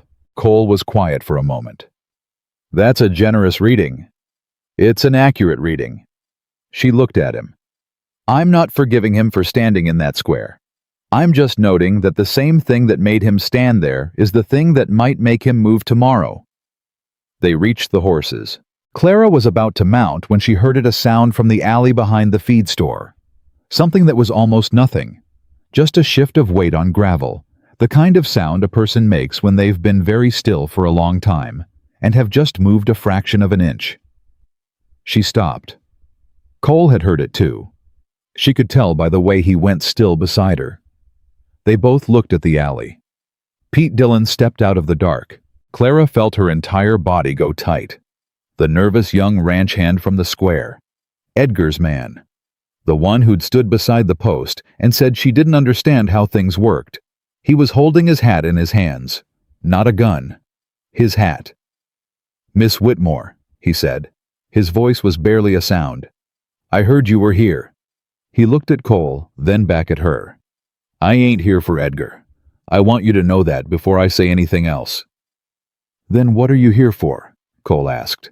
Pete twisted the hat brim in his hands. He was 20 years old and looked younger in the dark, looked like a boy who had found himself in a situation that had grown too large for the size of his understanding. "I saw what he did to you," Pete said, "in the square, and I told myself it wasn't my business. I told myself you'd done something to deserve it because that's easier." He stopped. "My mother lost her land 3 years ago. Small piece, nothing like what you're talking about, but it was hers. It was all she had after my father died. And Edgar's lawyer came with papers, and she didn't understand them, and by the time she did, it was too late." He looked at Clara directly. "I didn't know it was connected. Until tonight, when I heard some of what you said to Mrs. Hennessy through the window. I wasn't spying. I was watching to see if you were safe." Clara looked at him for a long time. "What's your mother's name?" she said. "Dora Dillon." He swallowed. "She runs the laundry on the east side." Clara turned to look at Cole. Cole looked back at her. "7, she said. Something cracked open in Pete Dillon's face. Not relief exactly, it was too complicated for relief. It had too much of something older in it. "What can I do? Right now, go home. Don't say anything to anyone. Tomorrow morning when things start to happen in this town, stay out of Edgar's way, and stay close to your mother." She paused. "And if a federal marshal asks you to testify about what you saw in that square, who was there, what Edgar ordered, what was said, you tell the truth." Pete nodded. He nodded the way young men nod when they are making a commitment they have not yet fully caught up to, but intend to honor. "Yes, ma'am." He left. Clara stood in the street and thought about the shape of what was assembling itself. Not just the document, not just the evidence. Something larger. Something that had been building across 12 years of silence in this town, and was now for the first time finding its voice from multiple directions at once. Edgar Blackwell had made a fundamental miscalculation. He had assumed that the people he'd hurt would remain separated. Individual losses, individual grief, individual fear.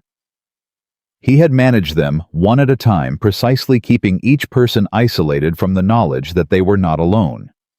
It was a smart system. It had worked for 12 years. It worked because human beings in pain tend to believe their pain is unique, and isolation is the most effective tool there is for maintaining that belief. What he had not counted on was Clara Whitmore coming back.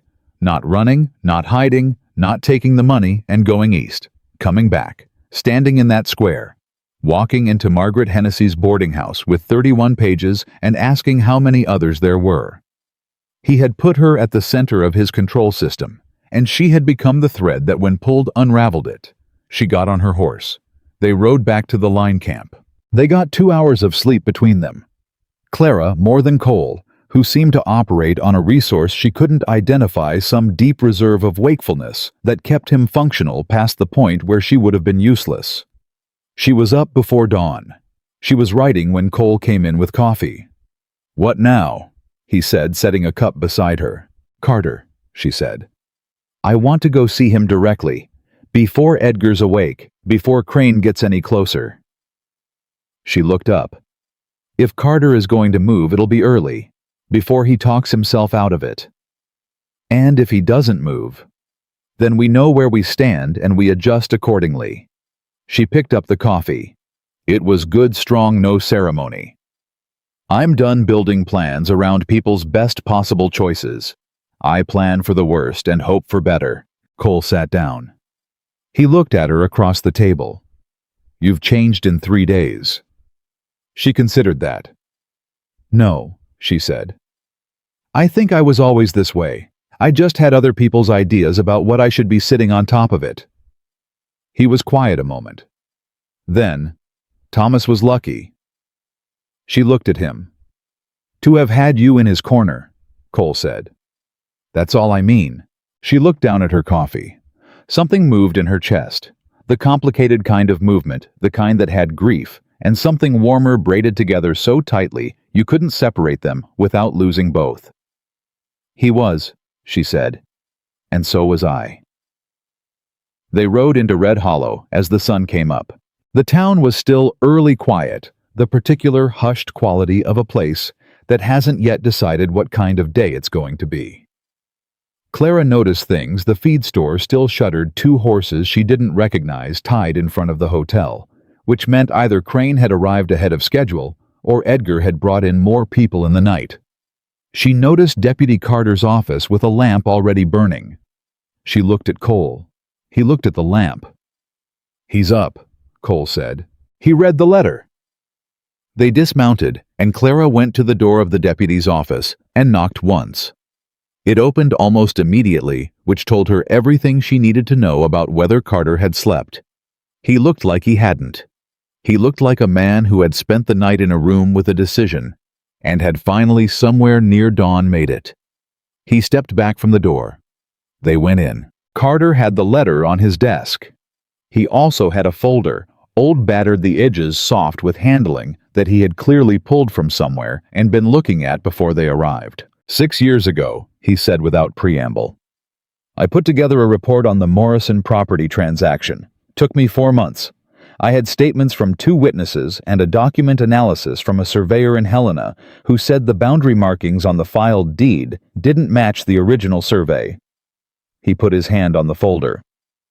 "Edgar knew about the report before I finished it. He had someone in my office. Within a week of me showing the surveyor's analysis to my supervisor, my brother got a letter calling his credit line at the cattleman's bank." Carter's voice was level.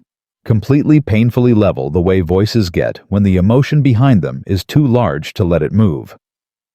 "2 months later, my son lost his position at the mill. Edgar never said a word to me directly. He didn't have to." Clara looked at the folder. "Is the report still complete?" "Every page." "Carter." She met his eyes. "I need you to understand something. I am not here asking you to make amends. I am here because what you built 6 years ago corroborates what I built in the last 3 days, and together they make a case that a federal marshal can act on without question." She paused. "Marshal James Whitaker arrives today, probably before noon. What you have in that folder and what I have at Margaret Hennessy's boarding house together make it impossible for Edgar or Crane or anyone else to make this go away." Carter looked at her. "You knew," he said. "About Crane. I know he's coming. I know what Edgar plans to use him for. And I know that if a federal marshal is already on the ground with documented evidence before Crane can file a single official action, Crane becomes the problem instead of the solution." Carter was quiet. He looked at the folder. He looked at the letter she'd written him. He looked at Clara with the expression of a man who is watching something he had given up on become possible again, which is one of the more complicated things a human face can do. "What do you need me to do?" he said. "Hold the square," Clara said. "When I come back this afternoon, I'm bringing everything, the document, the witnesses, the evidence. And I need that square to be a place where people can stand and speak without Edgar's men being able to physically stop them." She looked at him steadily. "You're the law in this town, Amos. I need you to be that today." He picked up his badge from the desk. He looked at it for a moment. He pinned it back on. "All right," he said. They left Carter's office as the town was beginning to wake shutters, opening smoke starting from chimneys. The ordinary sounds of Red Hollow becoming itself. Clara walked beside Cole and felt the particular quality of a morning when a great many things are about to move at once, when the pieces that have been assembled in darkness are about to meet the light. And then Cole touched her arm. She stopped. He was looking at the hotel. One of the horses she hadn't recognized was being untied by a man she did recognize, A man in a dark coat with a silver watch chain that caught the morning light. A man with the deliberate movements of someone accustomed to being met, not going to people, but having people come to him. Judge Harold Crane had arrived early, and standing beside him with a lawyer at his elbow and 3 men behind him, and the composed fury she'd learned to read across 3 years of watching him control a room, Edgar Blackwell had just seen her. The distance between them was 40 feet. The whole street went quiet in the particular way of a place that knows something is happening and doesn't know yet what to do about it. Edgar looked at Clara. Clara looked at Edgar. She thought about 31 pages under a floorboard in Margaret Hennessy's boarding house. She thought about Carter's 6-year-old report. She thought about Ruth and Margaret and Pete Dillon's mother and the 6 women whose names she didn't know yet, but who were going to stand in this square this afternoon because someone had finally given them a reason to believe it was worth it. She thought about Thomas's sworn statement at the back of the document, the last useful thing he ever did, his signature at the bottom. She did not step back. She did not look away. She stood in the middle of the street of Red Hollow, Montana Territory in the early morning light, with Cole Mercer standing beside her, and not touching her, not guiding her just there the way he had been from the beginning.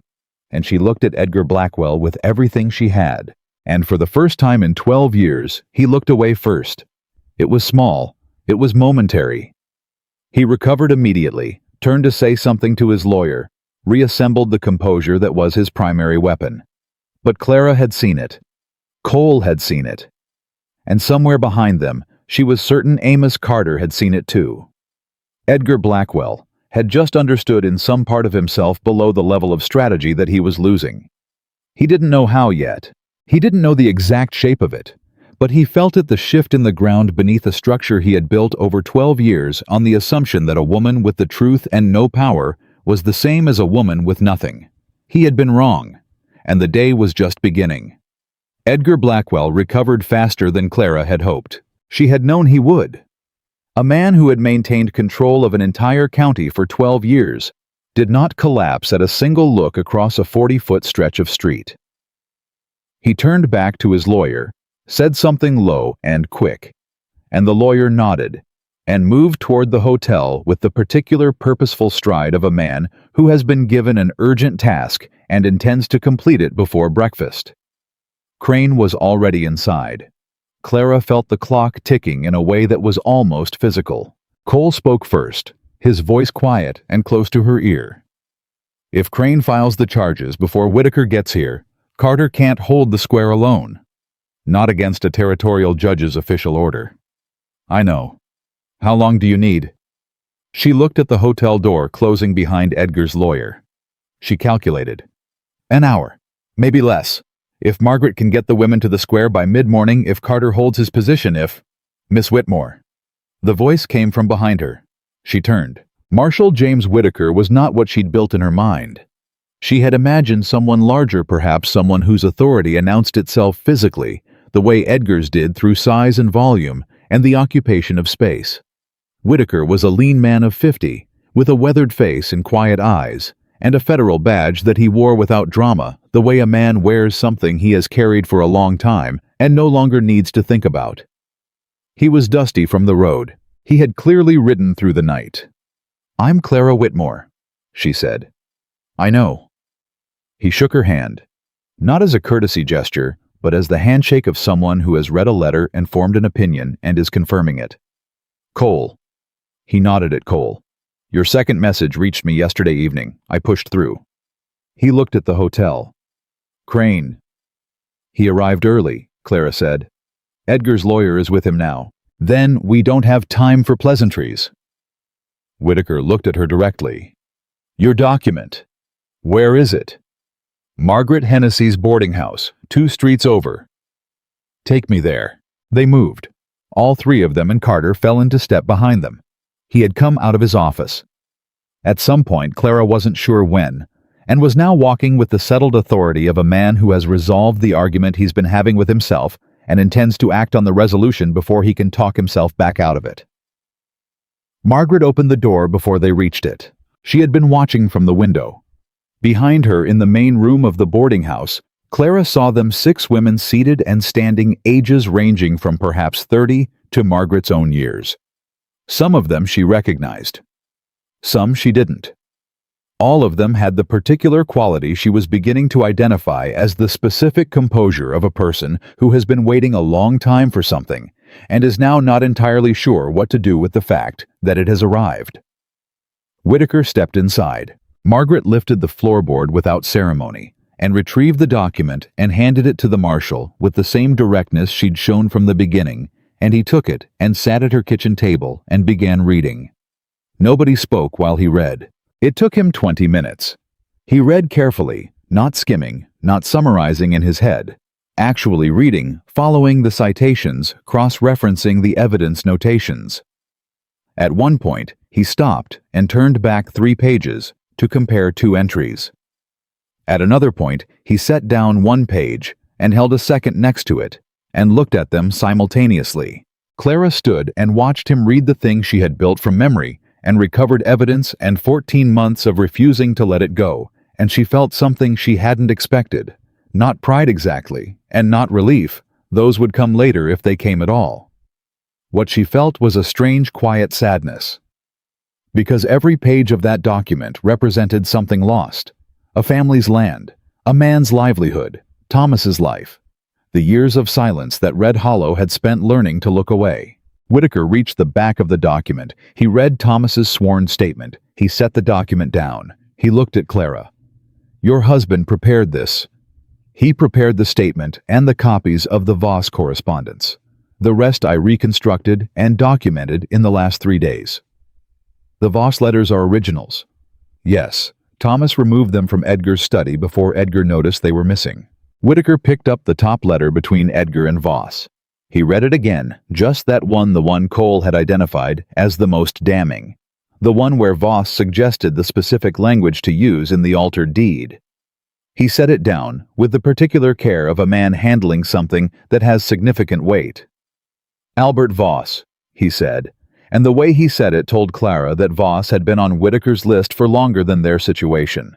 How many families? 7 confirmed in the document. There may be more I couldn't reach in the time I had. Whitaker looked at the 6 women in Margaret's main room. "Ma'am," he said to Margaret, "these women, they lost property through Blackwell's transactions. Or their husbands did, or their fathers." Margaret's voice was steady. "All of them have been living with it for years, some of them longer than others." Whitaker nodded. He stood up. He looked at Carter. "Deputy, you have a report, 6 years old, on the Morrison property transaction." Carter didn't ask how he knew. "Yes, sir." "I need it." Carter produced the folder from under his arm. He had brought it from the office without being asked, which told Clara something about the conversation Carter had been having with himself all night, and the conclusion he'd reached before she and Cole ever walked through his door. Whitaker took the folder. He held the folder and the document and the 3 original letters, and he looked at the room, at the women, at Carter, at Cole, and last at Clara, and he said, "Here is where we are. I have sufficient evidence to arrest Edgar Blackwell and initiate federal proceedings against Commissioner Voss in Helena. That is not in question." He paused. "What is in question is the next hour, because Crane is in that hotel and Edgar's lawyer is with him, and a territorial judge can make things complicated even when the federal case is solid, particularly if he moves to issue an official order before I can establish federal jurisdiction." He looked at Clara. "You anticipated this. That's why I moved last night instead of waiting for you," she said. "The newspaper in Helena received a copy of the document this morning by telegraph transmission." Something shifted in Whitaker's expression. "You sent it to the press. A copy, before we came back into town." She met his eyes. "If Crane tries to issue a warrant for my arrest on Edgar's manufactured charges, the Helena Territorial Gazette already has the story. Whatever Crane files this morning becomes part of a public record that cannot be quietly managed." She paused. "Edgar can buy a judge. He cannot buy a newspaper that has already set the type." Whitaker looked at her for a long moment. Then he said, "Mrs. Whitmore, in 30 years of federal law enforcement, I have worked alongside a great many people, most of them men, and I can say without qualification that the case you built in 72 hours is more thorough than anything my own office has produced on a 2-month timeline." He picked up the document. "Stay close. This is about to move quickly." It moved quickly. Whitaker went to the hotel directly with Carter beside him and Cole behind, and Clara and the 6 women from Margaret's boarding house followed at a distance that was close enough to be present and far enough to let the law do its work without the appearance of chaos. Clara watched through the hotel window. She watched Whitaker walk into the room where Edgar and Crane and the lawyer were assembled and present his federal credentials, and she watched the lawyer's composure shift and Crane's face change color in a way that told her Edgar had not been prepared for a federal marshal already on the ground. He had been prepared for tomorrow, for the version of tomorrow where Crane filed the charges first, and Clara was on the back foot. He had not been prepared for tonight to have undone the sequence entirely. She heard Edgar's voice, not the words, just the tone-controlled precise. The particular quality of a man renegotiating from a position he suddenly realizes is weaker than he thought it was. She heard Whitaker's response. Also not the words. Just the flatness of it. The flatness of a man who is not negotiating. Then Cole came back out. He stood beside her. "Crane is withdrawing," he said. Clara breathed in. Out. "He's withdrawing." Whitaker showed him the Voss correspondence, the original letters. Crane took one look and understood that any official action he took in this situation was going to be examined against those letters, and he decided that Edgar Blackwell was not worth that level of scrutiny. Clara looked at the hotel window. She could see Edgar's profile. He was standing very still. "And Edgar," she said. Whitaker served him notice. Cole paused. "He's not under arrest yet. Whitaker wants to do this properly, file through the federal court in Helena, have the warrant issued correctly so it can't be challenged on procedural grounds. But Edgar's been informed that he is not to leave Red Hollow, that his assets are subject to federal review, and that any attempt to destroy or remove records will be treated as obstruction." Another pause. He also told Edgar that the Helena Territorial Gazette received the document this morning. Clara looked at Edgar's profile in the window. She watched him understand. Not the individual facts, those he had been absorbing in pieces since the night before. She watched him understand the whole, the full shape of it. The thing she had built from nothing in 3 days from memory, and a hidden stone, and an old woman who'd kept a letter in her coat for 14 months, and a young man with a hat in his hands who'd been standing in an alley watching to make sure she was safe. She watched Edgar Blackwell understand that he had lost. He turned toward the window. He saw her. She did not look away. He looked away first. Again. This time he didn't come back. Margaret was beside Clara now, and Ruth and the 6 women from the boarding house had moved to stand in the street, and Pete Dillon was there with his hat in his hands again, and Carter had come back out of the hotel and was standing in the door of it with his badge and his folder, and a posture that was something she hadn't seen from him before, something upright. "What happens now?" Ruth asked. "Now," Clara said, "we go to the square." Ruth looked at her. "The square?" "Yes. Edgar's still in that hotel." "I know." Clara looked at the women around her, at Margaret with her 12 years of quiet and her lifted floorboard, and her 6 neighbors who had been waiting for someone to give them a reason. At Ruth with her coat pocket and her letter and her 30 years of knowing this town's secrets. At Pete Dillon, who had stood beside a whipping post and told a woman she didn't understand how things worked, and had spent 2 days since then understanding that he had been the one who didn't understand. At Carter, with his badge and his folder, and his long overdue decision. "We go to the square," Clara said, "and we stand in it. Not because Edgar is watching, because the town is." She walked. The others walked with her. The square was not empty. Word had moved through Red Hollow the way word always moved, faster than feet carried on the particular current of a small town's awareness of itself. People had come out. Not the organized crowd of 2 mornings ago, not the summoned gathering of 60 men with their hats pulled down and their faces arranged into studied blankness. This was different. These were people who had come because they felt something happening and wanted to see it. Families. Women on the steps of the mercantile. Two of the ranchers who'd stood in the crowd 2 days ago standing now with different posture, something uncomfortable in it. Something that was not quite shame, but was in the same neighborhood. Thomas Alcott was there. He had come out of the feed store and was standing in front of it with his hands at his sides, and the look of a man who has been carrying something heavy for a long time and has just been told that he is allowed to set it down, but isn't sure yet how to do it. Clara walked to the center of the square. She stopped at the post. She looked at it. It was just wood, cracked and weathered, sun-bleached to the color of old bones. She had been tied to it 2 mornings ago with her wrists raw and her shoulders burning and 60 men watching. It had felt in that moment like the largest thing in the world, like something permanent, like proof of something about what she was and what she was worth. It was just wood. She turned to face the crowd. She didn't raise her voice. She didn't need to. The square had gone quiet, the way it had gone quiet when Cole's horse came through that morning 2 days ago, that felt like several lifetimes. The quality of attention in it was different now, though. It was not the attention of people watching something they have decided not to stop. It was the attention of people who are not sure what they are about to see and have come to find out. "My name is Clara Whitmore," she said. "You know me. Most of you watched me tied to this post 2 mornings ago. Some of you looked away. Some of you looked directly at me and decided that what was happening was not your concern." She paused. "Let that breathe. I'm not here to make you feel guilty about that. Guilt doesn't build anything." She looked at the ranchers, at the merchants, at the women on the steps. "I'm here to show you what the truth looks like when someone refuses to stop looking for it." Whitaker came into the square behind her.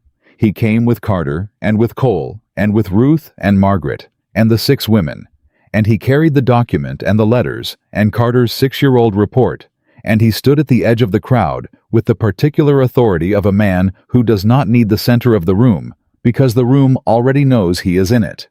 Clara began to speak. She told them about the ledger. Not in abstract, she told them specifically with names and dates, and the amounts that Edgar had manufactured, and the documents he had forged, and the families whose land had changed hands under falsified records, while Judge Crane looked the other way, and Commissioner Voss in Helena provided the language that made the fraud look legal. She told them about the Morrison homestead and what Thomas had hidden there, and why about the 14 months those papers had spent under a stone waiting for her to come and find them. She told them about Pete Dillon's mother and her piece of land and the lawyer who had come with papers she didn't understand. She told them about Margaret Hennessy and 12 years of running a boarding house and knowing every single day what had been taken. She told them about Thomas. She told them plainly, without embellishment, the 2 words she had found in Edgar's ledger beside Thomas's name. Problem resolved. The square was so quiet she could hear the wind. Thomas Alcott made a sound. A short, involuntary sound, the kind that escapes before a person can decide whether to let it out, and he put his hand over his mouth and looked at the ground. Margaret stepped forward. She stood beside Clara and looked at the crowd and said in the steady voice of a woman who has been waiting 12 years for this exact moment, "My husband's name was Roy Hennessy. He worked that land for 20 years. He built the fence posts himself. Edgar Blackwell stole it from him with a forged deed and a compliant judge, and Roy died 3 years later, knowing there was nothing he could do about it." She paused. "Now there is something I can do about it, and I'm doing it." One of the other women stepped forward, then another. Each of them said a name, their own name, or their husband's name, or their father's name, and each of them said what had been taken and when, and the specific quality of each voice was different. But there was something underneath all of them that was identical. The thing that happens to a voice when it says a true thing out loud in public for the first time after keeping it private for years. A kind of release that sounds from the outside like strength, but is felt from the inside like finally being allowed to breathe. Pete Dillon said his mother's name. Carter stepped forward last. He stood in the square with his badge and his folder, and the posture she had noticed at the hotel door. The upright one. The one she hadn't seen from him before. And he looked at the crowd and said, 6 years ago, I put together a report on the Morrison property transaction. Edgar Blackwell found out about it and threatened my family. I stopped the investigation." He paused. "That was wrong. I have been wrong about it every day since, and I have told myself every day since that I didn't have a choice. And I want to stand here now and tell you that was a lie I told myself because the truth was too uncomfortable." He looked at Clara. "I had a choice. I made the wrong one. I'm making a different one today." The crowd was not silent anymore. It was the sound of a place that has been holding its breath for a very long time, releasing it all at once. Voices movement, the creak of a step as someone shifted their weight. The particular murmur of a community, recognizing itself in what it is hearing. Thomas Alcott crossed the square. He walked to Clara directly, with the deliberate movement of someone who has made a decision and is not going to slow down now that he's made it. "I knew," he said. His voice was rough. "Not the whole of it. But I knew something was wrong, and I let him buy my credit line, and I told myself that was the same as having no choice." He looked at her. "It wasn't the same thing." "No," Clara said. "It wasn't." "What do I do?" She looked at him. "Tell Whitaker what you knew and when. Let him decide what that means legally." She paused. "And the next time a woman in this town is dragged to a post and 60 men are standing around watching, be one fewer man who watches." He nodded. He went to find Whitaker. Others followed him. It took an hour. It took an hour of the square being, for the first time in 12 years, a place where the truth was spoken out loud without consequence, where the weight of Edgar Blackwell's particular system of fear, the credit lines and the mill jobs and the carefully applied pressure that had kept an entire town compliant, was named and examined and refused. Edgar came out of the hotel at some point during that hour. Clara saw him come out. She saw him stand at the edge of the square and look at what was happening, at the people speaking at Whitaker, taking statements at Carter, standing in the center of his own square with his folder and his recovered integrity. She saw Edgar understand with complete and final clarity that there was no move left. Not a legal one, not a social one. He looked at Clara. She thought he might say something. She was prepared for something, one last attempt at composure, one last deployment of the calm that had served him so well for so long. Some men at the end make speeches. Some of them rage. Some of them negotiate until there is literally nothing left to negotiate with. Edgar Blackwell did none of those things. He looked at Clara Whitmore standing in the center of the square he had used to break her, surrounded by the women and the men and the deputy and the marshal who had assembled around the truth she had carried back here at considerable personal cost, and he turned and walked back into the hotel. It was the last time Clara saw him as a free man. Whitaker made the arrest quietly, an hour later without drama. Edgar was taken out of the hotel side door and into a wagon that would carry him to Helena and the federal court. His lawyer was with him. His composed fury was with him. The particular expression she had read on his face for 3 years, the patience of a man who plays long games, was not with him. That expression required a future to work toward. He no longer had one. Commissioner Voss was arrested in Helena the following morning on the basis of the original letters in Thomas's oilskin bundle and a warrant that Whitaker had telegraphed ahead. The Helena Territorial Gazette ran the story on the front page, not just Voss, but the full scope of it, the 12-year operation, the 7 families, the forged federal records, the connection to Edgar Blackwell's land fraud in Red Hollow. The story was picked up by 2 newspapers in other territories within a week. Judge Crane resigned from the bench before any formal proceedings could be initiated against him, which Whitaker described to Clara as the predictable behavior of a man who understood which way the wind had shifted and moved accordingly. Clara had no particular feeling about Crane. He was a small part of a large thing, and the large thing was already done. The recovery of the stolen lands took time. That was the honest reality, and Clara refused to pretend otherwise to the women who came to ask her about it. Federal proceedings moved at their own pace. Lawyers argued. Courts deliberated. Some of the families received their land back within a year. Some took longer. One case, the Hennessy property, which had changed hands twice since Edgar's original fraud, took nearly 3 years to fully resolve, and Roy Hennessy had been dead for a decade by the time the deed came back to Margaret's name. Margaret received the deed on a Tuesday morning in November, handed to her by a courier from the Federal Land Office who looked approximately 19 years old and had no idea what he was delivering. She held it for a long time. Then she put it in the same hiding place under the floorboard and went back to running her boarding house.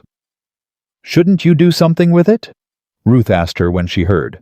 "I am doing something with it," Margaret said. "I'm keeping it safe, like I should have been able to do with the last one." Clara understood that. She understood it completely. What she built in Red Hollow in the months after Edgar's arrest was not a monument to victory. It was as she had once described it to Cole late at night at the kitchen table, just the next thing that needed doing. The Blackwell property, the main house, the north pasture, the land Edgar had accumulated through fraud and purchase and intimidation, over 12 years passed into federal receivership, and then through a process that Whitaker facilitated and Clara navigated with 31 pages of documented precedent into the possession of a nonprofit trust that Clara established with Margaret and Ruth as co-directors. She called it the Whitmore Land Trust, not for herself, for Thomas, who had believed that the land mattered not as a possession, but as a foundation, something that people built lives on, that gave them the ability to say that this is mine. I built this, no one can take this from me. He had been wrong about that last part. But Clara intended to make it true from here on out. The trust provided land and shelter to women who had nowhere to go. Widows, women in debt.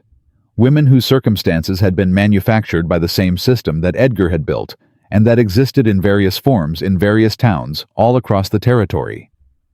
It was not a rescue operation. Clara was explicit about that from the beginning with every woman who came to them. "We don't rescue people here," she told them. "We give people something to stand on. What you do from there is yours." Ruth said that was a distinction worth making. Margaret said it was exactly what Roy would have wanted done with the land. Clara didn't say what she thought, which was that it was what Thomas had been trying to build before Edgar took it from him, and that she was finishing it the way she had promised she would, and that every acre of it was an argument that the things Edgar had tried to make permanent were not. Cole rebuilt his ranch. He had, as Clara had noted from the beginning, good land. He worked it with the same quality of attention he brought to everything, deliberate, honest, not dramatic about it. He expanded the herd gradually. He fixed things that needed fixing. He did not ask for recognition for any of it because he was not that kind of man, and Clara had come to understand that this was not modesty, but simply the way he was built, the same way she was built to run toward problems rather than away from them. They did not become what Clara had feared they might become. She had feared in the early weeks that gratitude might calcify into obligation, that the particular intensity of what they had gone through together might be mistaken for something. It wasn't that she might find herself belonging to someone again before she'd fully remembered what it felt like to belong to herself. None of that happened. What happened was slower and quieter, and she eventually admitted more true. It happened in ordinary increments, in the habit of sharing a table, in the specific way he listened when she was thinking out loud, not waiting to speak, but actually listening, the way Thomas had listened, the way she had forgotten people could listen. In the fact that he asked her opinion about the north fence line, and then actually changed the fence line based on what she said. In the evening, he came to the trust's main house with a problem about a water rights dispute with the neighboring property, and she solved it in 20 minutes. From legal precedent she had memorized while building the case against Edgar, and the look on his face was not surprise. It was the look of a man who expected exactly that and was simply pleased to be right. She noticed that look. She noticed the absence of surprise in it. She had been noticed in various ways by various men in her life, and most of the ways had contained at their core some version of the mild astonishment that she was capable of more than had been assumed. The absence of astonishment felt like something. It felt like being seen in the particular way that required no adjustment, no recalibration of expectations, no revision of the prior estimate upward, just the simple and somehow revolutionary act of having been estimated correctly from the beginning. One evening in the late spring, with the Montana sky doing what the Montana sky did in late spring, performing color at a scale that felt like showing off. Clara sat on the steps of the Trust's main house with coffee and the week's correspondence, and the particular tiredness of a person who has worked hard at something they believe in and is allowed to rest for an hour. Cole came across from his property and sat down on the step below hers. He didn't say anything. She didn't say anything. They sat and looked at the sky and the land and the particular evening quiet of a place that had been turned from something it wasn't into something it was. After a while, Clara said, "I stayed." He looked at her. "I know you didn't ask," she said. "That's not what this is about. I'm just noting it." She looked at the land. "I stayed because I chose to, not because I had nowhere else to go. Not because I owed you something. Not because I was afraid of what came next." She looked at him. "I stayed because this is where I want to be, and you are who I want to be near, and I wanted to say that plainly because I think plain things deserve to be said plainly." Cole looked at her for a long moment. He said, "That's the only reason worth staying." She reached down and took his hand. He held it. Not too tight, not too loose. Exactly right. They sat like that while the light changed and the land settled into its evening self, and Red Hollow, visible in the far distance, if you knew where to look, went quietly about the business of becoming a different kind of town, not a perfect one. Clara had no interest in perfect. Perfect was a thing people used to avoid the harder work of honest. Red Hollow was not honest.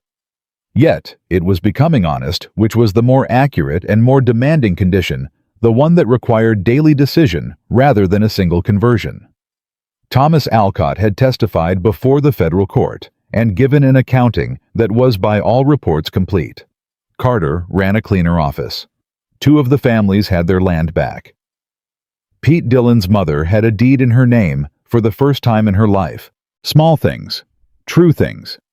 Things that had been paid for at a considerable price by people who had refused to let them stay impossible. Ruth came to the trust twice a week and ran what she called her clinic, which was officially a community health consultation, and unofficially just Ruth Caldwell telling people the truth about their health in the plain-spoken way she'd told the truth about everything else for 60-odd years. She was not paid for this. She would not hear of being paid for this. "I've been telling this county the truth for 40 years for free," she said.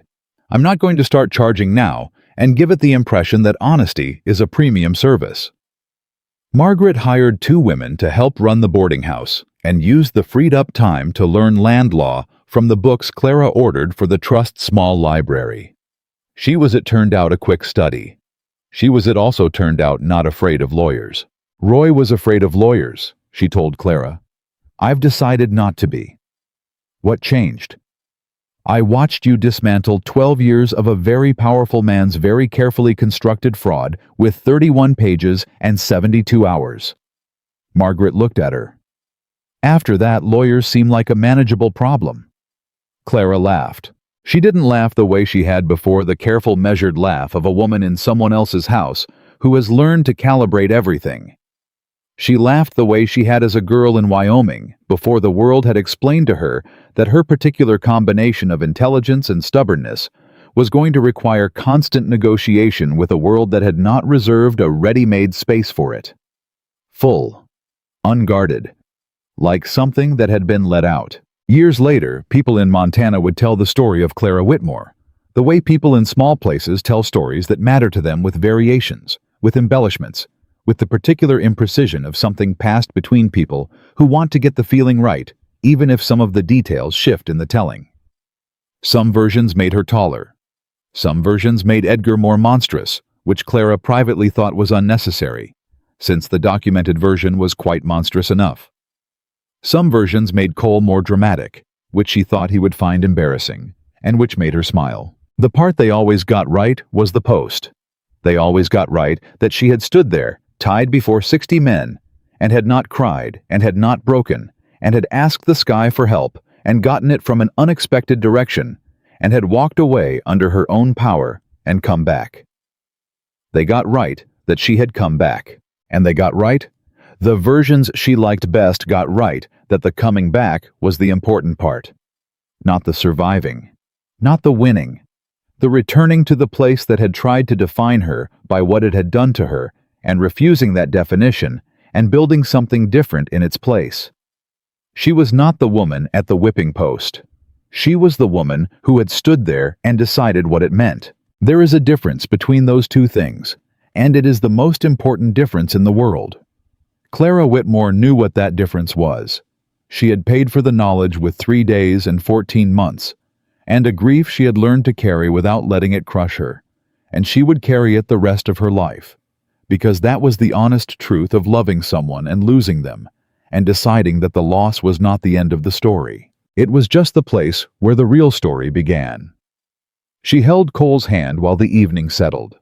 The land was theirs, not in the way Edgar had tried to possess land, not as a thing to accumulate and leverage and use against the people who lived on it, but in the way Thomas had meant it, and Clara had spent the last year of her life making real. As foundation, as ground beneath the feet of people who needed ground, she had built that, from nothing. From memory, from 31 pages, and an oilskin bundle, and an old woman's coat pocket, and a young man holding his hat. She had built it, and it stood. And that was enough. And it was exactly enough. And it was hers.